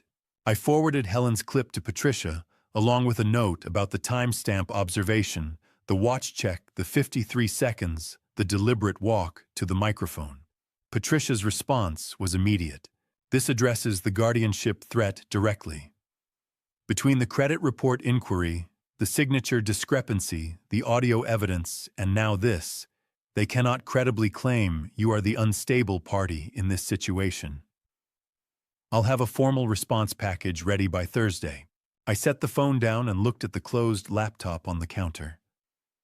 4 video files, each one captured by someone who had simply been present and paying attention. 4 ordinary people with phones who had, without coordination or instruction, documented a performance that its architects had assumed would be remembered only as they intended it. I replayed the clip one more time in my mind. Emily's glance at her watch. The 53 seconds. The deliberate walk. There was something else in that footage, though. Something I had noticed in the final few seconds before Helen's phone had stopped recording. A detail so small I'd almost passed over it. A detail that, if I was reading it correctly, pointed to something I hadn't yet fully accounted for. I didn't mention it to Margaret that night. I needed to look at it again in the morning more carefully before I said anything to anyone. Before I reveal what the investigation confirmed, and trust me, what came back in that report was something I was not fully prepared to see in writing. I want you to do one thing. Comment the word "open" below. Just that one word. It tells me you are here, and it tells me this story is reaching the right person. What I am about to share is the moment everything stopped being a suspicion and became a fact. A small note. The following portion of this story contains certain recreated and fictionalized elements, included purely for educational and storytelling purposes. If you feel this content is not the right fit for you, this is a perfectly good place to stop and choose something that serves you better. That decision is entirely yours. I was in the garage at 5:45 Tuesday morning with Helen's clip open on my laptop and a cup of coffee I hadn't touched. The detail I had noticed the night before was in the final 11 seconds of the recording. At the point where Helen's phone had been angling slightly downward, she had been lowering it, probably assuming the main event was over. The frame had caught a brief, unguarded exchange near the side gate of Derek's backyard. Derek, and a man standing close beside him. The man was turned partially away from the camera, but his profile was visible for 3 clear seconds before Helen's recording ended. Medium build, light jacket, despite the July heat, the particular posture of someone who belonged somewhere without wanting to be noticed belonging there. I had seen that profile in a document. I pulled up the email chain Sandra had provided the exchange between Derek and his business contact, arranging the lease extension. The name at the top of the chain was Garrett Holloway. I had no photograph of Garrett Holloway, but I had a 3-second profile in a video taken at my birthday party, and I had the instinct of a man who had spent 30 years reading people across a repair counter. I called Patricia at 7:15. "The man standing with Derek when the banner flew over," I said. "I think it's Garrett Holloway, the contact from the lease extension email chain." A pause. "If that's confirmed, it places a material witness to the fraud at the scene of the public humiliation. That's not coincidence, Raymond. That's coordination across multiple fronts." Another pause. "Send me a screenshot of the frame. I'll have someone who knows Holloway's face take a look." I sent it within the minute. By 8 o'clock, Margaret had made breakfast. Neither of us was particularly hungry and we were sitting across the kitchen table from each other with the quiet that had become familiar between us. Not empty silence, but the kind that holds weight without requiring words to fill it.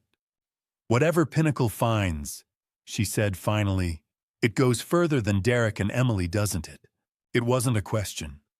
Probably," I said. Garrett Holloway arranged the paperwork. Derek signed off on the plan. Someone paid for the banner, organized the live stream, scripted Emily's speech. I turned my coffee cup in my hands. This wasn't put together by two people acting on impulse. She nodded slowly. "And if the investigation goes where it might go, what happens to the people who work for Derek? The ones who just showed up to do their jobs?" I had been sitting with that question since Frank had first raised the insurance lapse issue 2 weeks ago. I didn't have a clean answer then. I still didn't have one now. Frank arrived at 9, as I had asked him to. He sat at the kitchen table with a legal pad and listened without interrupting while I walked him through everything: Helen's clip, Garrett Holloway's profile, the credit inquiry, the insurance lapse, the audit Pinnacle had triggered. When I finished, he was quiet for a long moment. "Ray," he said, "I need to ask you something directly. If Pinnacle's investigation confirms fraud, full confirmation, not just discrepancy, and they refer the matter to the lender and insurer, Derek's company loses its financing structure. The lease gets pulled. Depending on the lender's response, the credit line could be called in." He set his pen down. "That's not a fine. That's a collapse. I know, and there are people working for that company who had nothing to do with any of this." "I know that too." He looked at me steadily. "So what are you going to do?" I had thought about this the way I thought about a complicated repair, not rushing to a conclusion, but working through each component until the answer became the only one that made mechanical sense. "I'm going to submit what I have," I said. "Everything Sandra gave us, everything Pinnacle already has. I'm not going to add to it or exaggerate it or push beyond what the evidence actually shows." I paused. "But I'm also going to call Patricia today and ask whether there's a mechanism formally, legally, to separate the fraud investigation from the employment question. To make sure that whatever happens to Derek's business doesn't automatically pull the floor out from under people who never had a vote in any of this." Frank picked his pen back up. "That's the right answer," he said. "It's also the harder one. Most right answers are." The call from Pinnacle came at 9:47. It was Robert Vance, and his voice had a different quality than it had in the conference room. More careful, more formal, the voice of a man reading from a script that the legal department had approved. "Mr. Calloway," he said, "I want to inform you that our compliance team has completed its preliminary findings. We have identified indicators of misrepresentation in the documentation associated with your guarantor account. Specifically, the signature on the lease extension addendum does not meet our verification standards, and the insurance lapse we identified represents a material breach of the lease terms." I had my notepad open. I wrote down every word. "Based on these findings," Vance continued, "we are initiating a formal investigation under our fraud and misrepresentation protocol. As required by our agreement with the lender and insurer on this account, we will be notifying both parties of our findings and the initiation of this process. They will conduct their own reviews independently." "I understand," I said. "We will also be in contact with our legal department regarding next steps. Mr. Calloway, do you authorize us to proceed with the formal investigation?" I looked at Margaret across the table. She gave me the small, steady nod that meant she had already made peace with whatever came next, and was waiting for me to catch up. "Yes," I said. "You have my authorization." Vance thanked me and ended the call. The kitchen was very quiet. Frank set his pen down again. "The lender and insurer will run their own reviews," he said. That process moves on its own timeline now. You didn't start it. You just stopped standing in front of it. I nodded. I was thinking about something Patricia had said early on, that I didn't have to be the hammer. I just had to put the right information in front of the right people. 3 weeks ago, a plane had circled over a birthday party in Nashville with my humiliation written across the sky. The people who had arranged it had believed I think that shame was a tool that only worked in one direction. What Pinnacle didn't tell me, what I wouldn't learn until the following morning, was that the lender had already been watching Derek's account for reasons that had nothing to do with me. Patricia called at 7:10 Wednesday morning while I was still in the garage. "I heard back from the lender last night," she said, without preamble. Meridian Commercial Credit, the institution that backed Derek's business loan. They reached out to my office after Pinnacle notified them. A pause. "Raymond, they've been conducting their own internal review of Derek's account for the past 6 weeks. Before you ever filed your records request. Before Pinnacle triggered its audit." I set down the wrench I'd been holding. "For what reason?" "Covenant violations," Patricia said. "When a business takes out a commercial loan, the agreement typically includes covenants, conditions the borrower must maintain throughout the life of the loan. Things like minimum revenue thresholds, timely financial reporting, maintaining adequate insurance coverage. Derek's company had missed 2 quarterly reporting deadlines and failed to maintain the required minimum cash reserve." She paused again. "Meridian flagged it internally 6 weeks ago. They hadn't acted yet because they were still gathering documentation. Pinnacle's notification accelerated their timeline."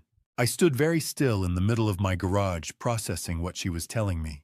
The lender had been building a case of their own, a separate case rooted in Derek's own financial mismanagement, before I had filed a single document. Whatever was coming had not been caused by me. It had been set in motion by choices Derek had made long before his father became a problem he needed to manage. "Patricia," I said, "does Derek know Meridian has been watching him? Based on the missed reporting deadlines, he probably suspects something. Whether he knows the extent of it..." She let the sentence finish itself. I thanked her and ended the call. I stood in the garage for a few minutes after that, thinking about a principle I had applied 1,000 times in 30 years of repair work. The engine that fails dramatically almost always gave quiet warning signs for months before the breakdown. The customers who brought in cars with catastrophic failures were rarely people who had ignored one warning. They were people who had ignored 6. Derek's business had been failing quietly for a long time. The banner and the birthday party had been, among other things, a distraction, a way to create noise while the machinery underneath was already coming apart. I was in the parking lot of the Kroger on Old Hickory Boulevard Wednesday afternoon when I heard his voice. "Dad." I turned. Derek was walking toward me from 2 rows over, hands in his pockets, moving with the deliberate casualness of a man who had planned this encounter and was trying to make it look accidental. He knew my Wednesday grocery routine. He had known it since he was a teenager. "On Derek," I said. He stopped a few feet away.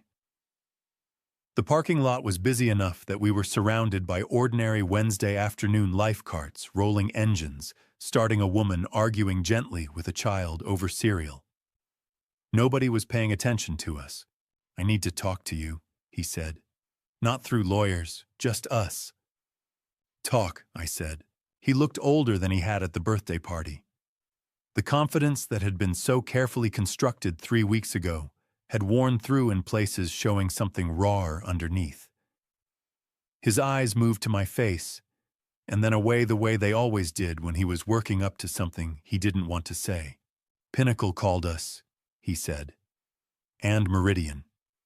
He said both names like they were physical objects he was setting down between us.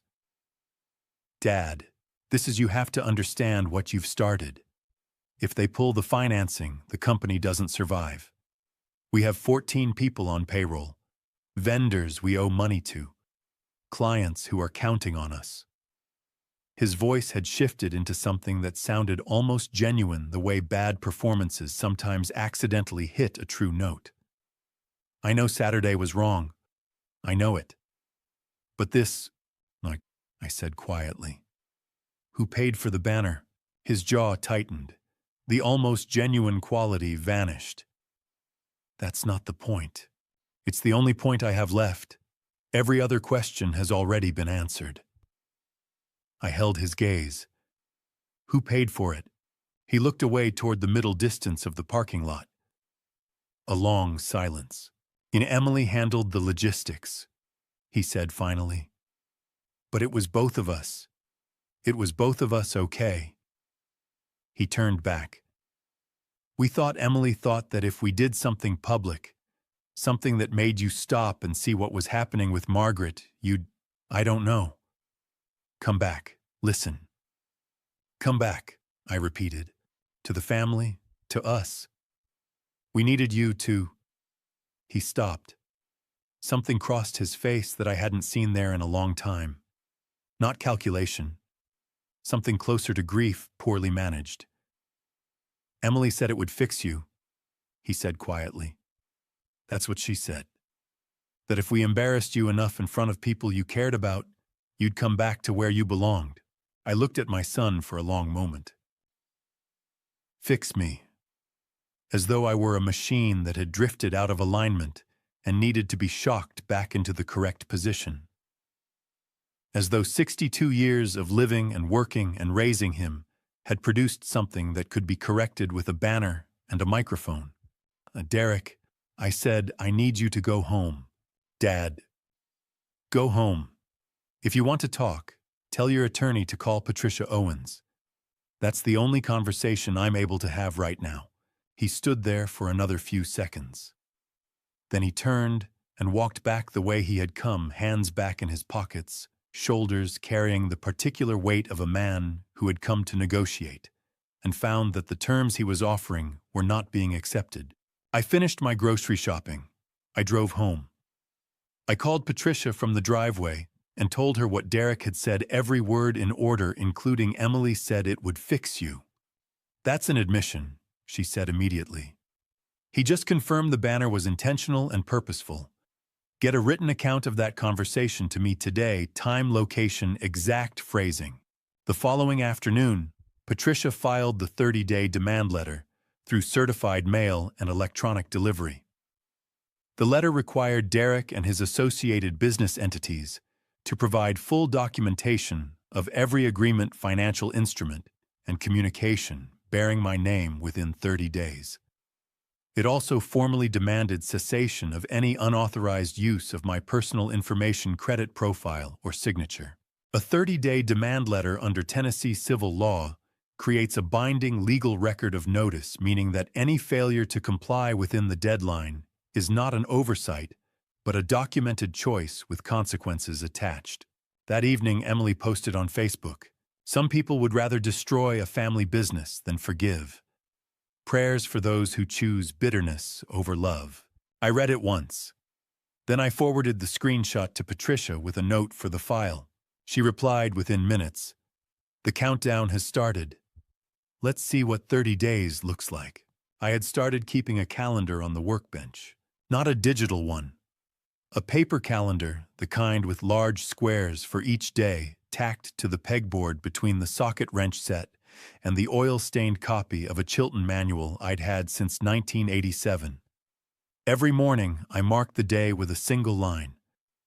It was a habit I had developed during a long contract dispute with a parts supplier 12 years ago, when my attorney had told me that in legal matters, time was not abstract.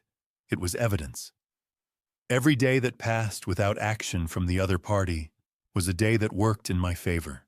Day 18 of the 30-day deadline arrived on a Thursday morning that felt no different from any other, except that my phone showed 2 new notifications before I had finished my first cup of coffee.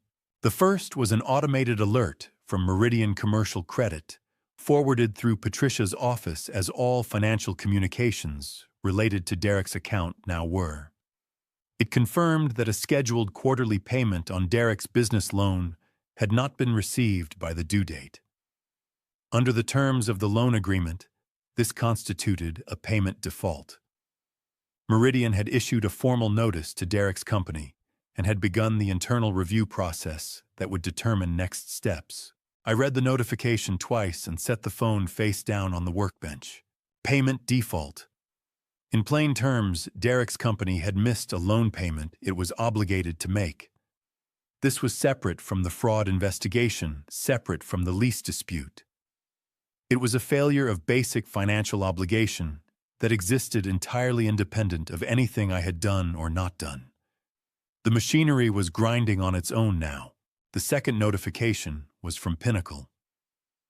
Their records showed that the supplemental insurance rider on the leased vehicle, the same rider whose lapse I had identified weeks earlier, had come up for renewal and had not been renewed. A second lapse on top of the first. 2 violations of the same lease clause documented independently. I forwarded both notifications to Patricia with a short note. She called back within 20 minutes. "They're out of runway," she said. "Between the Meridian default and the second insurance lapse, they needed your signature on something to buy time. That's why Derek came to the parking lot. That's why he said what he said." "How much time do they have?" "Not at this rate." A pause.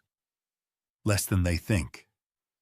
I spent the rest of Thursday morning the way I had spent most mornings for the past 3 weeks, methodically, without rushing, working through the list of things that needed doing. I called Frank. I reviewed the demand letter timeline with Patricia.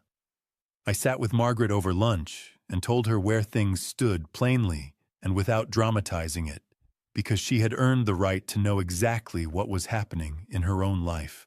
She listened, finished her sandwich, and said, "What do you need from me today?" That was the thing about Margaret that I had come to rely on without fully realizing it. She never asked what was going to happen. She always asked what needed doing next. "Nothing today," I said. "Just stay close." Emily arrived on Friday afternoon, day 20, without calling ahead. I saw her car from the kitchen window, a silver sedan, pulling slowly into the driveway, as though she was uncertain about the approach. Margaret was in the living room and saw my expression change. "Who is it?" she asked. "Emily." Margaret stood up. "Do you want me here?" "Yes," I said. "I want you exactly here." We went to the front door together. Emily was already on the porch by the time I opened it, dressed more quietly than I had seen her in years. No sharp blazer, no statement jewelry, just a plain blouse, and the particular expression of a woman who had decided that softness was her best available strategy. "Raymond," she said. Her voice was warm in the careful way that rehearsed warmth always is close to the real thing, but slightly too consistent. I was hoping we could talk, just informally, without the legal back and forth. I held the door but didn't move aside. "What do you want to talk about, Emily?" "I want to talk about fixing this." She glanced at Margaret briefly, then back to me. "I know things got out of hand. I know the party was—" She paused, choosing her word. "Excessive. And I'm sorry for that. I am. But Raymond, if Pinnacle and Meridian both move forward, Derek's business doesn't survive. We lose everything. The house." Her voice caught on something that might have been genuine. "We have a child. We have a life we've built." I looked at her for a long moment. There was something almost convincing about it. Almost. The catch in the voice, the quieter clothes, the careful use of my first name, instead of the pointed formality of recent weeks. It was a good performance, and I had no doubt she had rehearsed it. But underneath the softness was the same Emily who had checked her watch 53 seconds before the banner appeared. Who had said she's after the assets into a live microphone. Who had texted, "We have documentation that proves you've been erratic," from her own phone with her own name attached. When Emily. I said, "I hear what you're saying, and I understand the situation you're describing." I kept my voice even. But everything related to these matters goes through my attorney. That's not me being difficult. That's the only way this conversation can happen right now. Something shifted behind her eyes. The softness thinned at the edges. Chaktika. We already have a paper you signed, she said. Her voice had dropped slightly, not a threat exactly, but the ghost of one. Derek just needs one more signature to get through this quarter. One signature, Raymond. That's all. The words landed in the air between us with more weight than she had intended. Margaret, standing just behind my left shoulder, said nothing, but I felt her go very still. Emily, I said quietly, I need you to leave now. She left. I closed the door. Margaret and I stood in the hallway for a moment without speaking. Then I picked up my phone and called Patricia. She just told me they have a document with my signature, I said, and that they need one more. Patricia's response was immediate and sharp. Which document did she specify? No. It doesn't matter which one. What matters is that she just confirmed directly to you with your wife as a witness that they are currently in possession of a document bearing your name and that they want additional authorization from you. That is an inadvertent admission of unauthorized use. A brief pause. Raymond, your wife, heard this, she was standing 2 feet away. So good. I need written statements from both of you tonight. Time, location, exact words. Another pause, and then a sound I had not heard from Patricia before, something close to quiet satisfaction. They just handed us exactly what we needed. I set the phone down, checked my email. A new message from Pinnacle Fleet Solutions, sent 12 minutes ago, subject line stark and unambiguous. Payment default confirmed, account review escalated. The countdown was no longer abstract. It was a number, and the number was 10. The extension request arrived on day 27 through proper channels, attorney to attorney, formatted correctly using the right language.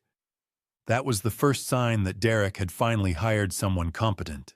Patricia forwarded it to me Wednesday morning with a single line of her own appended at the bottom. Read carefully. The ask is reasonable. The conditions are not. I read it at the kitchen table while Margaret poured coffee. The letter, written by a Nashville attorney named Warren Dodd, requested a 15-day extension of the demand letter deadline on the grounds that Derek's company needed additional time to compile the requested financial documentation. It cited business complexity, the volume of records involved, and the ongoing Pinnacle review as factors outside Derek's immediate control. On the surface, it sounded like a measured professional response. But Patricia's instinct was right. The conditions were not. Warren Dodd's letter contained no acknowledgement of the signature discrepancy, no reference to the insurance lapses, no mention of the unauthorized credit inquiry, no offer to provide the financial disclosure Patricia had specifically requested, a full accounting of every document, agreement, and financial instrument bearing my name. The extension request asked for more time without offering anything in return except the promise of future cooperation, which was not a condition but a suggestion. I called Patricia at 8:30. They want the runway, I said, without the landing requirements. Exactly, she said. I'll respond today. I'll offer the extension on 2 conditions: full financial disclosure within the extended period, and written confirmation that no further documents bearing your name will be submitted or utilized without your explicit written consent going forward. A pause. My expectation is that they'll reject both conditions, and if they do, then we have a documented record showing that they were offered a reasonable path and chose not to take it. That matters. By Thursday afternoon, Warren Dodd's reply had arrived. It declined both conditions. The disclosure requirement was described as overly broad and burdensome. The consent provision was characterized as an unreasonable restriction on normal business operations. Normal business operations. I read that phrase 3 times. Patricia called within minutes of forwarding it to me. They just told a court on paper that using your name without your explicit consent is normal, she said. Warren Dodd is competent, but his client isn't giving him anything to work with. The meeting on day 28 was Derek's idea. He asked Warren Dodd to request it, which told me he had reached the stage of desperation where he believed he could accomplish in person what the paperwork had failed to accomplish on paper. Patricia agreed to the meeting on the condition that it take place at her office, that Frank be present as a neutral witness, and that nothing discussed would constitute a waiver of any existing legal position. Derek arrived at 6 o'clock Thursday evening without Emily, which surprised me. He sat across the conference table from me with Warren Dodd beside him, a trim, careful man in his 50s, who spent the first 5 minutes establishing ground rules with the quiet efficiency of someone trying to prevent a fire he could already smell. Frank sat to my left. Patricia sat at the head of the table. Derek looked at me for a long moment before he spoke. "Dad," he said, "I need you to understand what happens if this goes all the way. People lose jobs. Vendors don't get paid. We have clients who are counting on us for projects that are already underway." His voice had the quality I had heard in the parking lot, almost genuine, stretched thin over something harder underneath. "I'm not asking you to forgive everything. I'm just asking you to give us room to fix it." "Shakti Saiji, Derek," I said. The banner flew over a party of 90 people. Your wife stood at a microphone and made false statements about my wife in front of those same 90 people. Someone used my signature on a legal document I never authorized. Someone made a credit inquiry in my name without my knowledge. I folded my hands on the table. Which part of that is a misunderstanding that needs room to fix? He shifted in his seat. Warren Dodd put a hand lightly on his forearm, a lawyer's signal to slow down. But Derek wasn't reading signals anymore. "It was a mistake," Derek said. "The banner was it was meant to get your attention. It was supposed to be a wake-up call, not a," he stopped, restarted. "It was a joke that went too far." I looked at him steadily. "Does a joke come with an invoice?" Silence. Frank to my left wrote something on his legal pad without looking up. "The banner company billed someone," I continued. "The pilot filed a flight plan. There was a transaction, a schedule, a coordination between at least 3 parties. That's not a joke. That's a production." I kept my voice level without heat. "And the lease addendum, and the credit inquiry. Were those jokes too?" Derek's jaw tightened. Warren Dodd leaned toward him and said something quiet that I couldn't hear. Derek shook his head slightly. Then he looked at me across the table, and the last of the performance fell away entirely. "I'll tell everyone you're senile," he said. Low flat, the voice of a man who had run out of other options and was reaching for the one he'd been holding in reserve. "I'll make sure every person in this city who matters knows that you're not capable of making sound decisions. That Margaret manipulated a confused old man into cutting off his own family." The room went very still. Patricia's pen stopped moving. Frank looked up from his legal pad for the first time since the meeting had begun. Warren Dodd closed his eyes briefly, the expression of a man who had just watched his client hand the opposing counsel exactly what she needed. "Mr. Calloway," Patricia said, addressing Derek by his last name for the first time. "You've just made a threatening statement in this office in front of 2 attorneys and an independent witness." Her voice was entirely calm. "I want to be certain you understand that what you said has been heard and will be documented." Derek stood up. Warren Dodd stood with him, already gathering his papers with the practiced speed of a man who knew when a meeting was over. "We're done here," Derek said. "Yes," Patricia said pleasantly. "I believe you are." They left. The conference room held its silence for a moment after the door closed. Then Frank set his pen down and looked at me. "He just handed you the harassment case on a plate," he said. "I know." My phone buzzed on the table. A message from Pinnacle Fleet Solutions sent while we had been sitting in that room. Recovery team scheduled. Asset retrieval to proceed per default protocol. I read it once. Then I looked at the calendar on Patricia's wall. 2 days left on the demand letter deadline. And somewhere across Nashville, a truck with my name on its paperwork was about to have a very different kind of visitor. Patricia called at 7 Friday morning, day 29, and asked me to come in. I was already dressed. Margaret was standing at the kitchen counter with her coffee, watching me the way she had learned to watch me over the past 5 weeks. Not with worry exactly, but with the particular attention of someone who understood that the things happening around us were moving toward a point, and that the point was close. "Today," she asked. "Today," I said. The anti-guardianship response package had been building for 3 weeks. By the time I sat down across from Patricia that Friday morning, it was 47 pages thick and organized with the precision of a document I hoped would never need to be used, but had been built as though it certainly would. Patricia walked me through each section. The first was a letter from my primary care physician, Dr. Ellen Marsh. No relation to Helen, confirming that I had been seen twice in the past year, that my cognitive function showed no signs of impairment, and that I was fully capable of managing my own personal and financial affairs. The second section contained 12 witness statements, each one signed and dated from people who had interacted with me regularly over the past 18 months.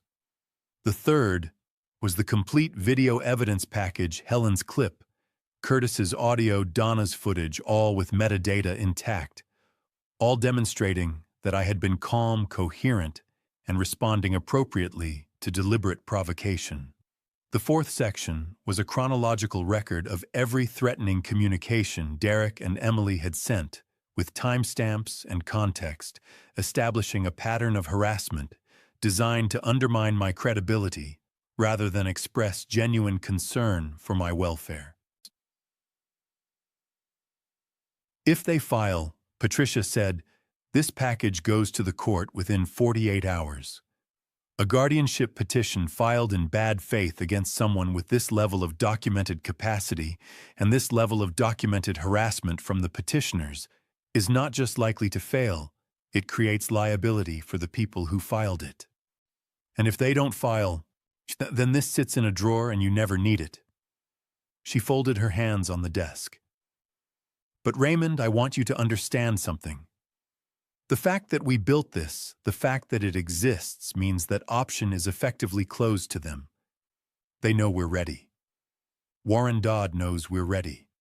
And a competent attorney does not walk a client into a courtroom to file a petition they already know will fail and create blowback." I signed the final authorization page and slid it back across the desk. Patricia looked at it for a moment. Then she looked at me. "Pinnacle confirmed the recovery schedule this morning. The retrieval team is moving tomorrow." She told me the time and the general location, a commercial yard on the east side of the city, where Derek's company stored equipment and vehicles. As the guarantor on the account, I had been formally notified of the recovery action, which was standard procedure. I was not required to be present, and Patricia strongly suggested I not go near the site. I told her I understood. Margaret and I drove east on Saturday morning without discussing where we were going or why. Some things don't need to be narrated between two people who have been paying attention to the same story. I parked on a side street 2 blocks from the commercial yard at 8:45, engine off, windows down to let in the warm August morning air. We didn't talk, we sat. At 9:03, a flatbed truck and a recovery vehicle turned onto the street ahead of us and continued toward the yard entrance. The Pinnacle Fleet Solutions logo was visible on the door panel of the recovery vehicle as it passed, dark lettering on a white background. Official and unremarkable, the way the machinery of consequences always looks when it finally arrives. I had expected to feel something dramatic at that moment. Triumph, maybe, or relief, or the particular satisfaction of a long calculation finally resolving. What I felt instead was something quieter and less defined, not emptiness, but a kind of stillness. the stillness of a man watching something end that had needed to end for a long time. We heard Derek before we saw him. His voice carried across the distance between the side street and the yard entrance, not words, at first just volume, the sound of someone who had walked into a situation they had not fully believed would materialize until it was standing in front of them. Then the words became clear. "You can't do this. This is my equipment. This is my business. You can't just—" A second voice, flat and professional. "Mr. Calloway, this is a standard recovery action under the terms of your lease agreement. You've received written notice of the default and the recovery schedule. We're authorized to proceed. I'm calling my attorney right now. You don't touch anything until—" "You're welcome to call your attorney, sir. The recovery will proceed while you do." A long silence. Then Derek's voice again, stripped of everything, the confidence, the performance, the carefully constructed authority he had worn since he was a teenager, standing in doorways he hadn't been invited to enter. "So, he did this," Derek said. The words were not loud. They were the words of a man talking to himself as much as anyone else. "My own father did this to me. I did not move. I did not speak.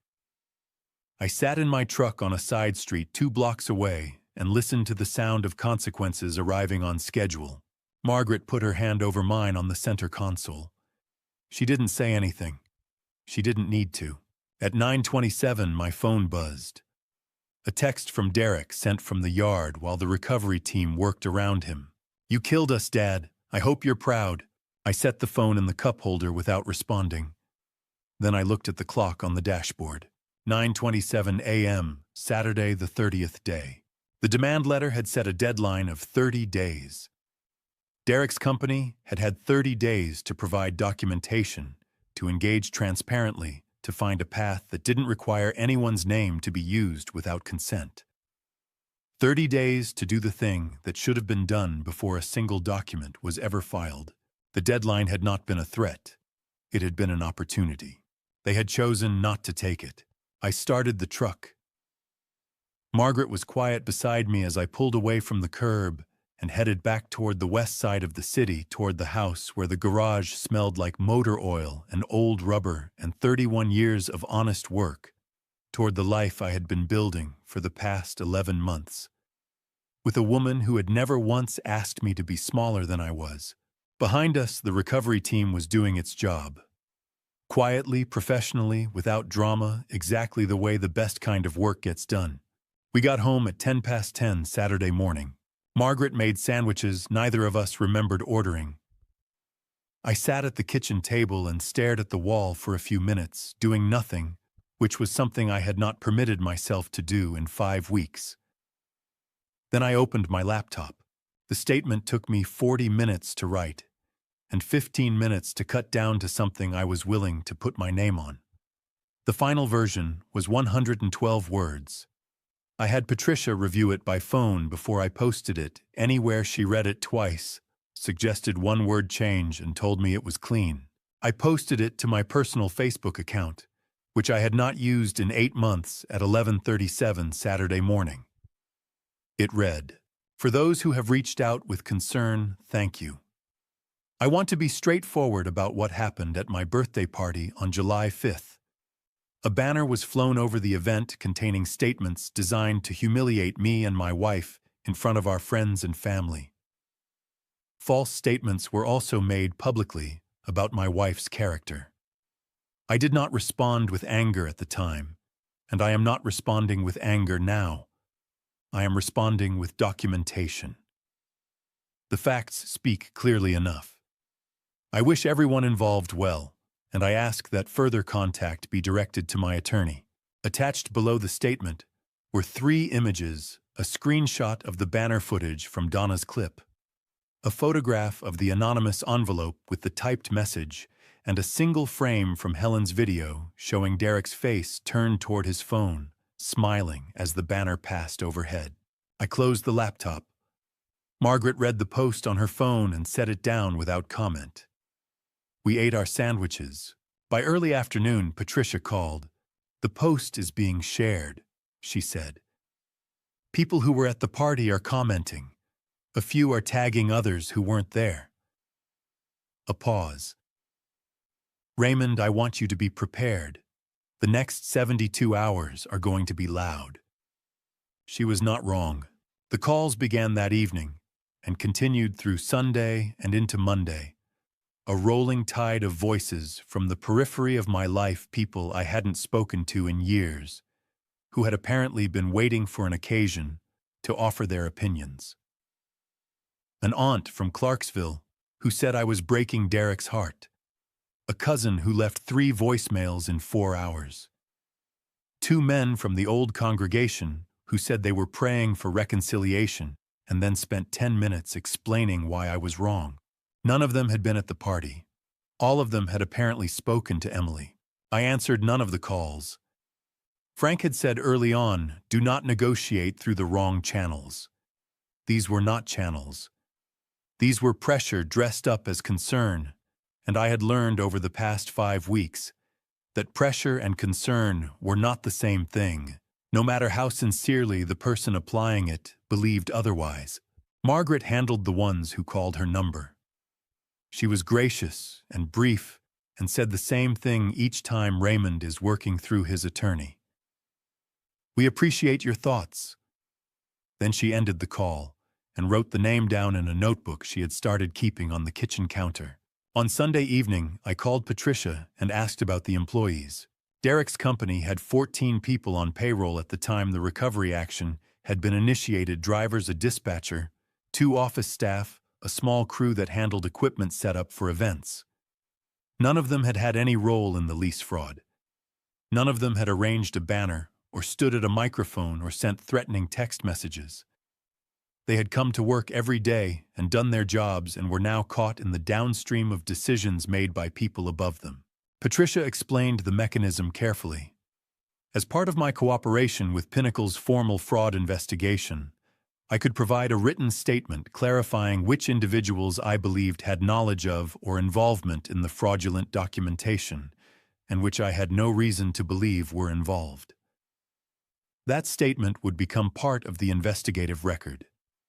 It would not protect anyone from consequences they had actually earned, but it would ensure that the investigation focused where the evidence pointed, rather than sweeping indiscriminately. "You're not paying their wages," Patricia said. "You're not intervening in the business. You're simply telling the truth about what you know and don't know." "That's all I've ever been doing," I said. I signed the statement Monday morning and sent it through Patricia's office. That afternoon, my phone showed 61 missed calls since Saturday. I did not count them as a victory. I counted them as noise, the particular noise that people make when they realize a situation has moved beyond the point where noise can change it, and they haven't yet accepted that fact. Emily's message arrived Monday evening from her personal number at 7:44 p.m. "You will never see your grandchild again. I want you to know that. Whatever happens with the business, whatever Derek decides, I will make sure of it. You chose this." I read it once. Then I forwarded it to Patricia with a short note for the file. "Also, can you tell me what options exist in Tennessee regarding grandparent visitation rights?" Her reply came back within the hour.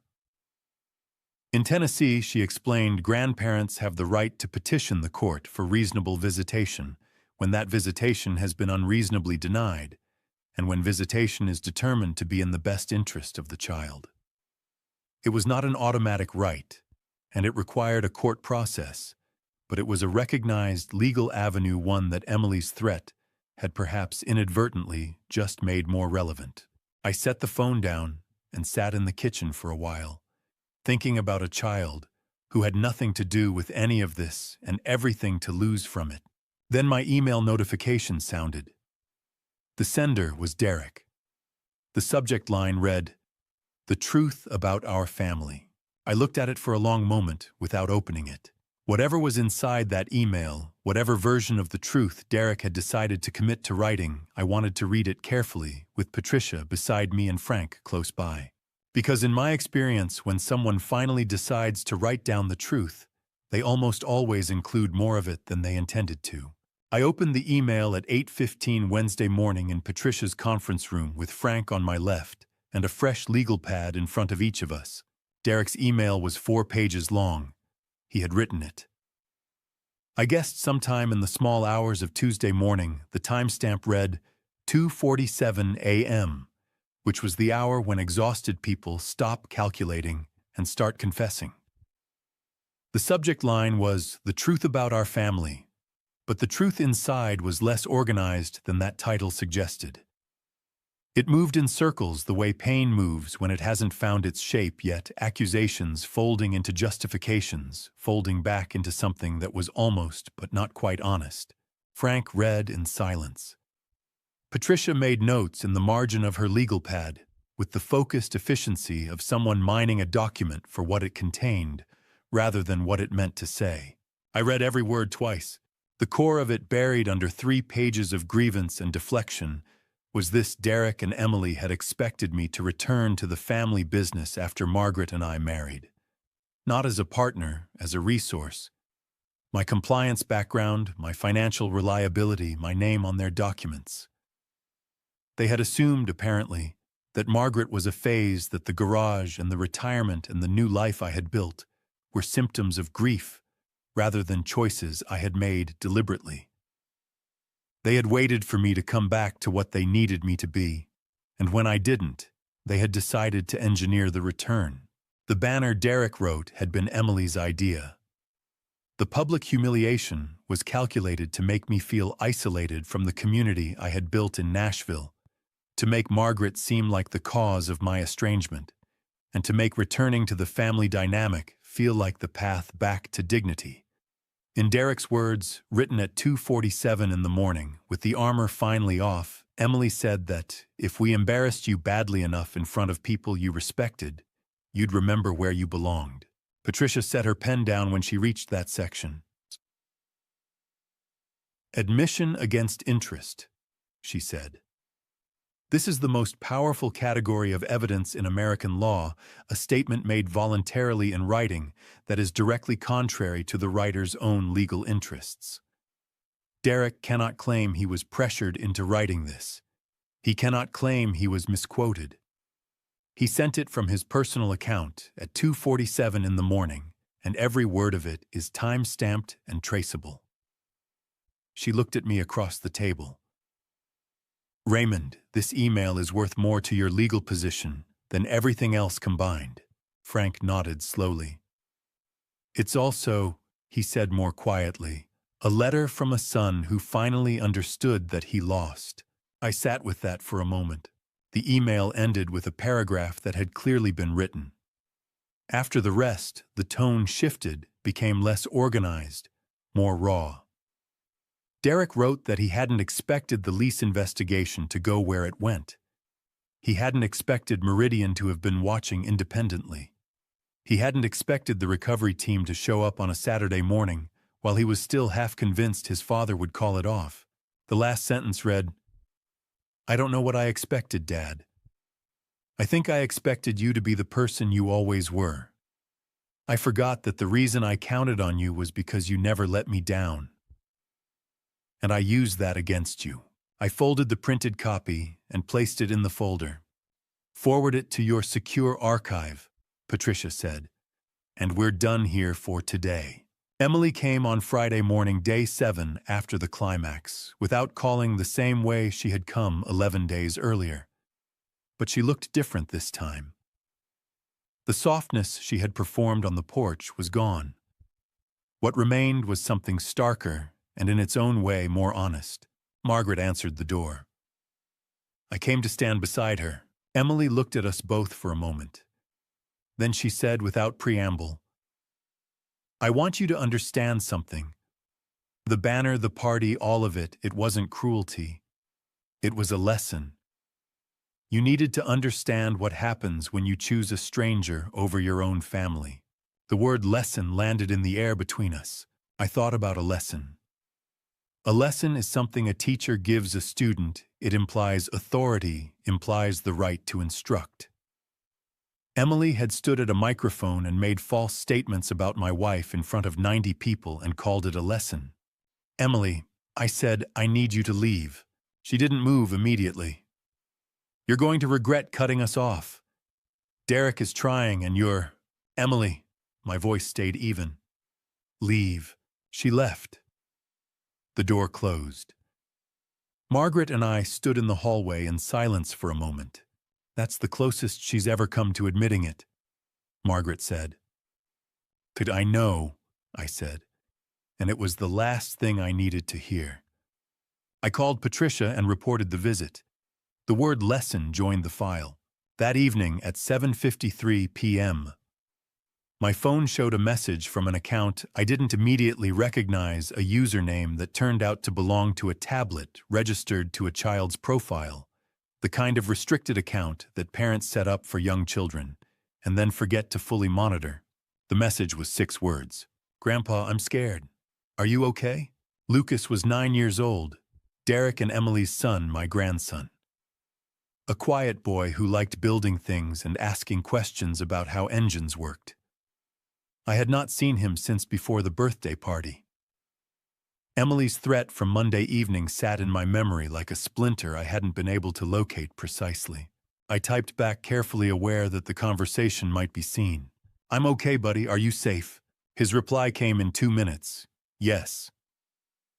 "Mom is mad. Dad is sad. I miss you." I set the phone down and looked at Margaret across the kitchen table. She had seen the exchange over my shoulder and was very still. "He reached out on his own," she said. "He did. Then we respond the right way." I called Patricia the following morning and asked her to begin the preliminary paperwork for a grandparent visitation petition, not to file yet, but to have it ready. I also asked her to identify a family counselor who could serve as a neutral contact point, someone Lucas could be directed toward if he needed support, that didn't require going through his parents. Patricia said she would have names by end of week. Then she asked, "Does he know you're working on it?" I thought about the 6 words on my phone screen. "Grandpa, I'm scared. Are you okay?" "Not yet," I said, "but he will." That night, Lucas sent one more message before his tablet went offline. "I want to come visit you. Can I?" I looked at that sentence for a long time. Then I looked around the kitchen, the table where Margaret and I had sat, through 5 weeks of careful, exhausting, necessary work. The hallway where Emily had stood and called a betrayal a lesson. The driveway where my father had once sat in his own truck thinking about what to say. I knew sitting there that before Lucas came through that door, there was something I needed to finish first. Something in the garage with a folder that had been open for too long. The garage smelled the way it always had: motor oil, dry wood, and something I could never quite name. Maybe time. Maybe the particular weight of years spent doing honest work with both hands. I stood in the center of the space on a Thursday morning in early September, 3 weeks after the recovery team had driven away with Derek's leased equipment. Patricia had filed the grandparent visitation petition the previous Friday. Frank had helped me haul out the old metal shelving along the east wall, and now I was looking at what had always been underneath a wooden workbench my father built in 1974, solid oak, still square, still level after 51 years. I had meant to restore it for a long time. Margaret appeared in the side doorway, 2 mugs of coffee in hand. She gave me one without a word. We stood together and looked at the bench. "You're going to refinish it before he comes," she said. It wasn't a question. "Yes," I said. Lucas had sent 3 texts over the past 2 weeks. The messages were short, 9-year-old short, but each one landed somewhere in my chest, like something heavy and warm arriving at the same moment. "Can I see the garage?" "Do you still have the old socket set?" Mom said maybe Saturday. Patricia had advised me to keep all contact through documented channels until the visitation order was formalized. But she had also said quietly, "Raymond, the boy is reaching out. That matters in court, and it matters outside of it." The petition had been filed under Tennessee Code Annotated Section 36, 6, 306, which permits grandparents to seek visitation when a substantial relationship already exists, and severance would cause harm to the child. Patricia had submitted Helen's video, Lucas's text messages, and 3 character statements from Frank, from Donna Hartwell next door, and from the deacon at our church. She told me the hearing was set for late October. She told me she felt good about it. I sanded the workbench by hand for 2 days.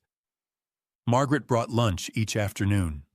Frank came by Saturday morning with a can of Danish oil and helped me apply the first coat. We didn't talk much. We didn't need to. On a Tuesday in mid-September, Patricia called with an update.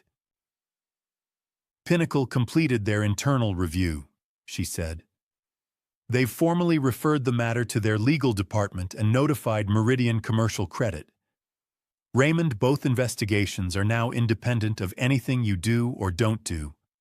You're a cooperating witness, not a complainant.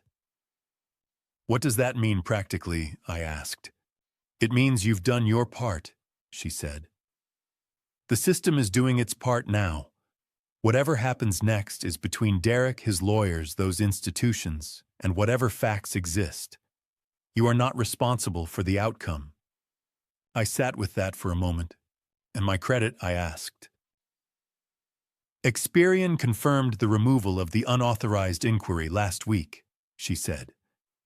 Your guarantor record at Pinnacle has been flagged as disputed pending review. Your personal credit score should reflect the correction within 30 days. I thanked her and set down the phone. Margaret was reading at the kitchen table. I poured myself a glass of water and stood at the window looking out at the garage. The overhead light was still on.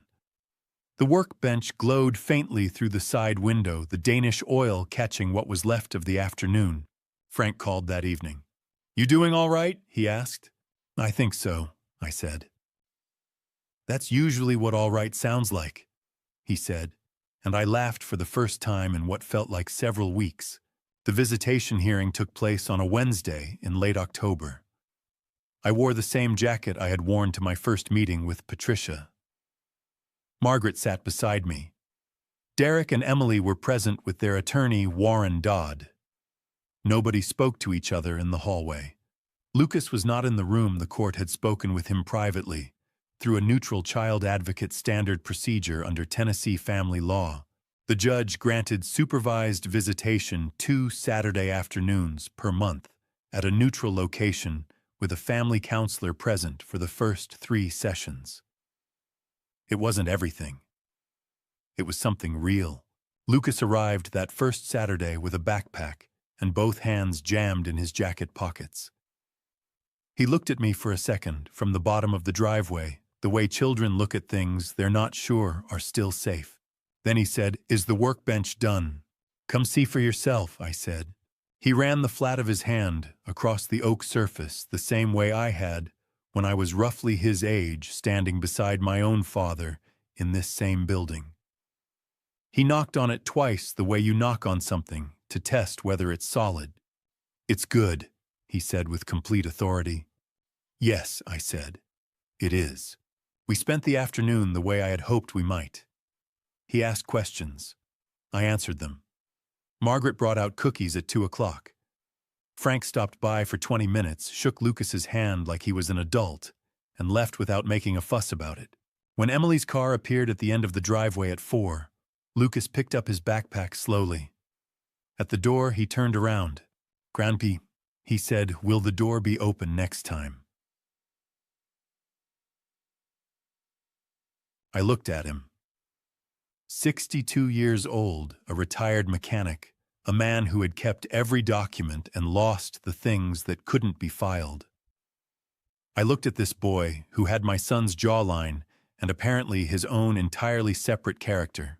"Skak," I said, "this door has always been open."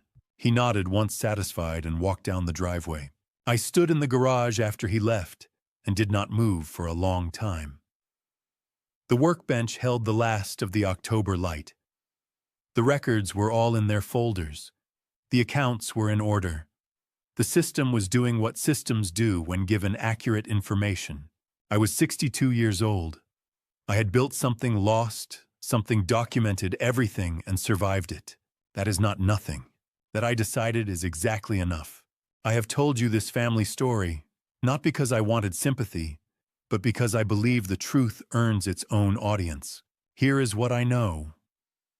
Now standing on the other side of all of it, dignity is not something anyone can take from you with a banner, a forged signature, or 200 unanswered phone calls. I learned that slowly. I learned it the hard way. And somewhere in the middle of those 30 days, I remembered something a pastor once told me. God does not ask you to fight every battle. He asks you to stand correctly while the battle is fought. I held on to that more than I held on to any legal document. But let me be honest with you, the way I wish someone had been honest with me. Do not wait 6 weeks to call a lawyer. Do not co-sign anything you have not read 3 times. Do not assume that love in a family makes paperwork unnecessary, because when things go wrong, paperwork is the only language the system understands. I made those mistakes. You do not have to. My personal belief is simple. A grandpa story is never really about the grandfather. It is about what gets passed down, the values, the patience, the willingness to remain decent when decency is expensive. That is the only inheritance worth leaving. If this family story stayed with you, if any part of Raymond's journey felt familiar, leave a comment below and tell me why. Share it with someone who needs to hear it. And if you want more grandpa stories like this, subscribe and stay close because the next one begins very soon. Thank you sincerely for following this all the way to the end. A final note. The stories ahead contain certain fictional elements constructed entirely for educational purposes.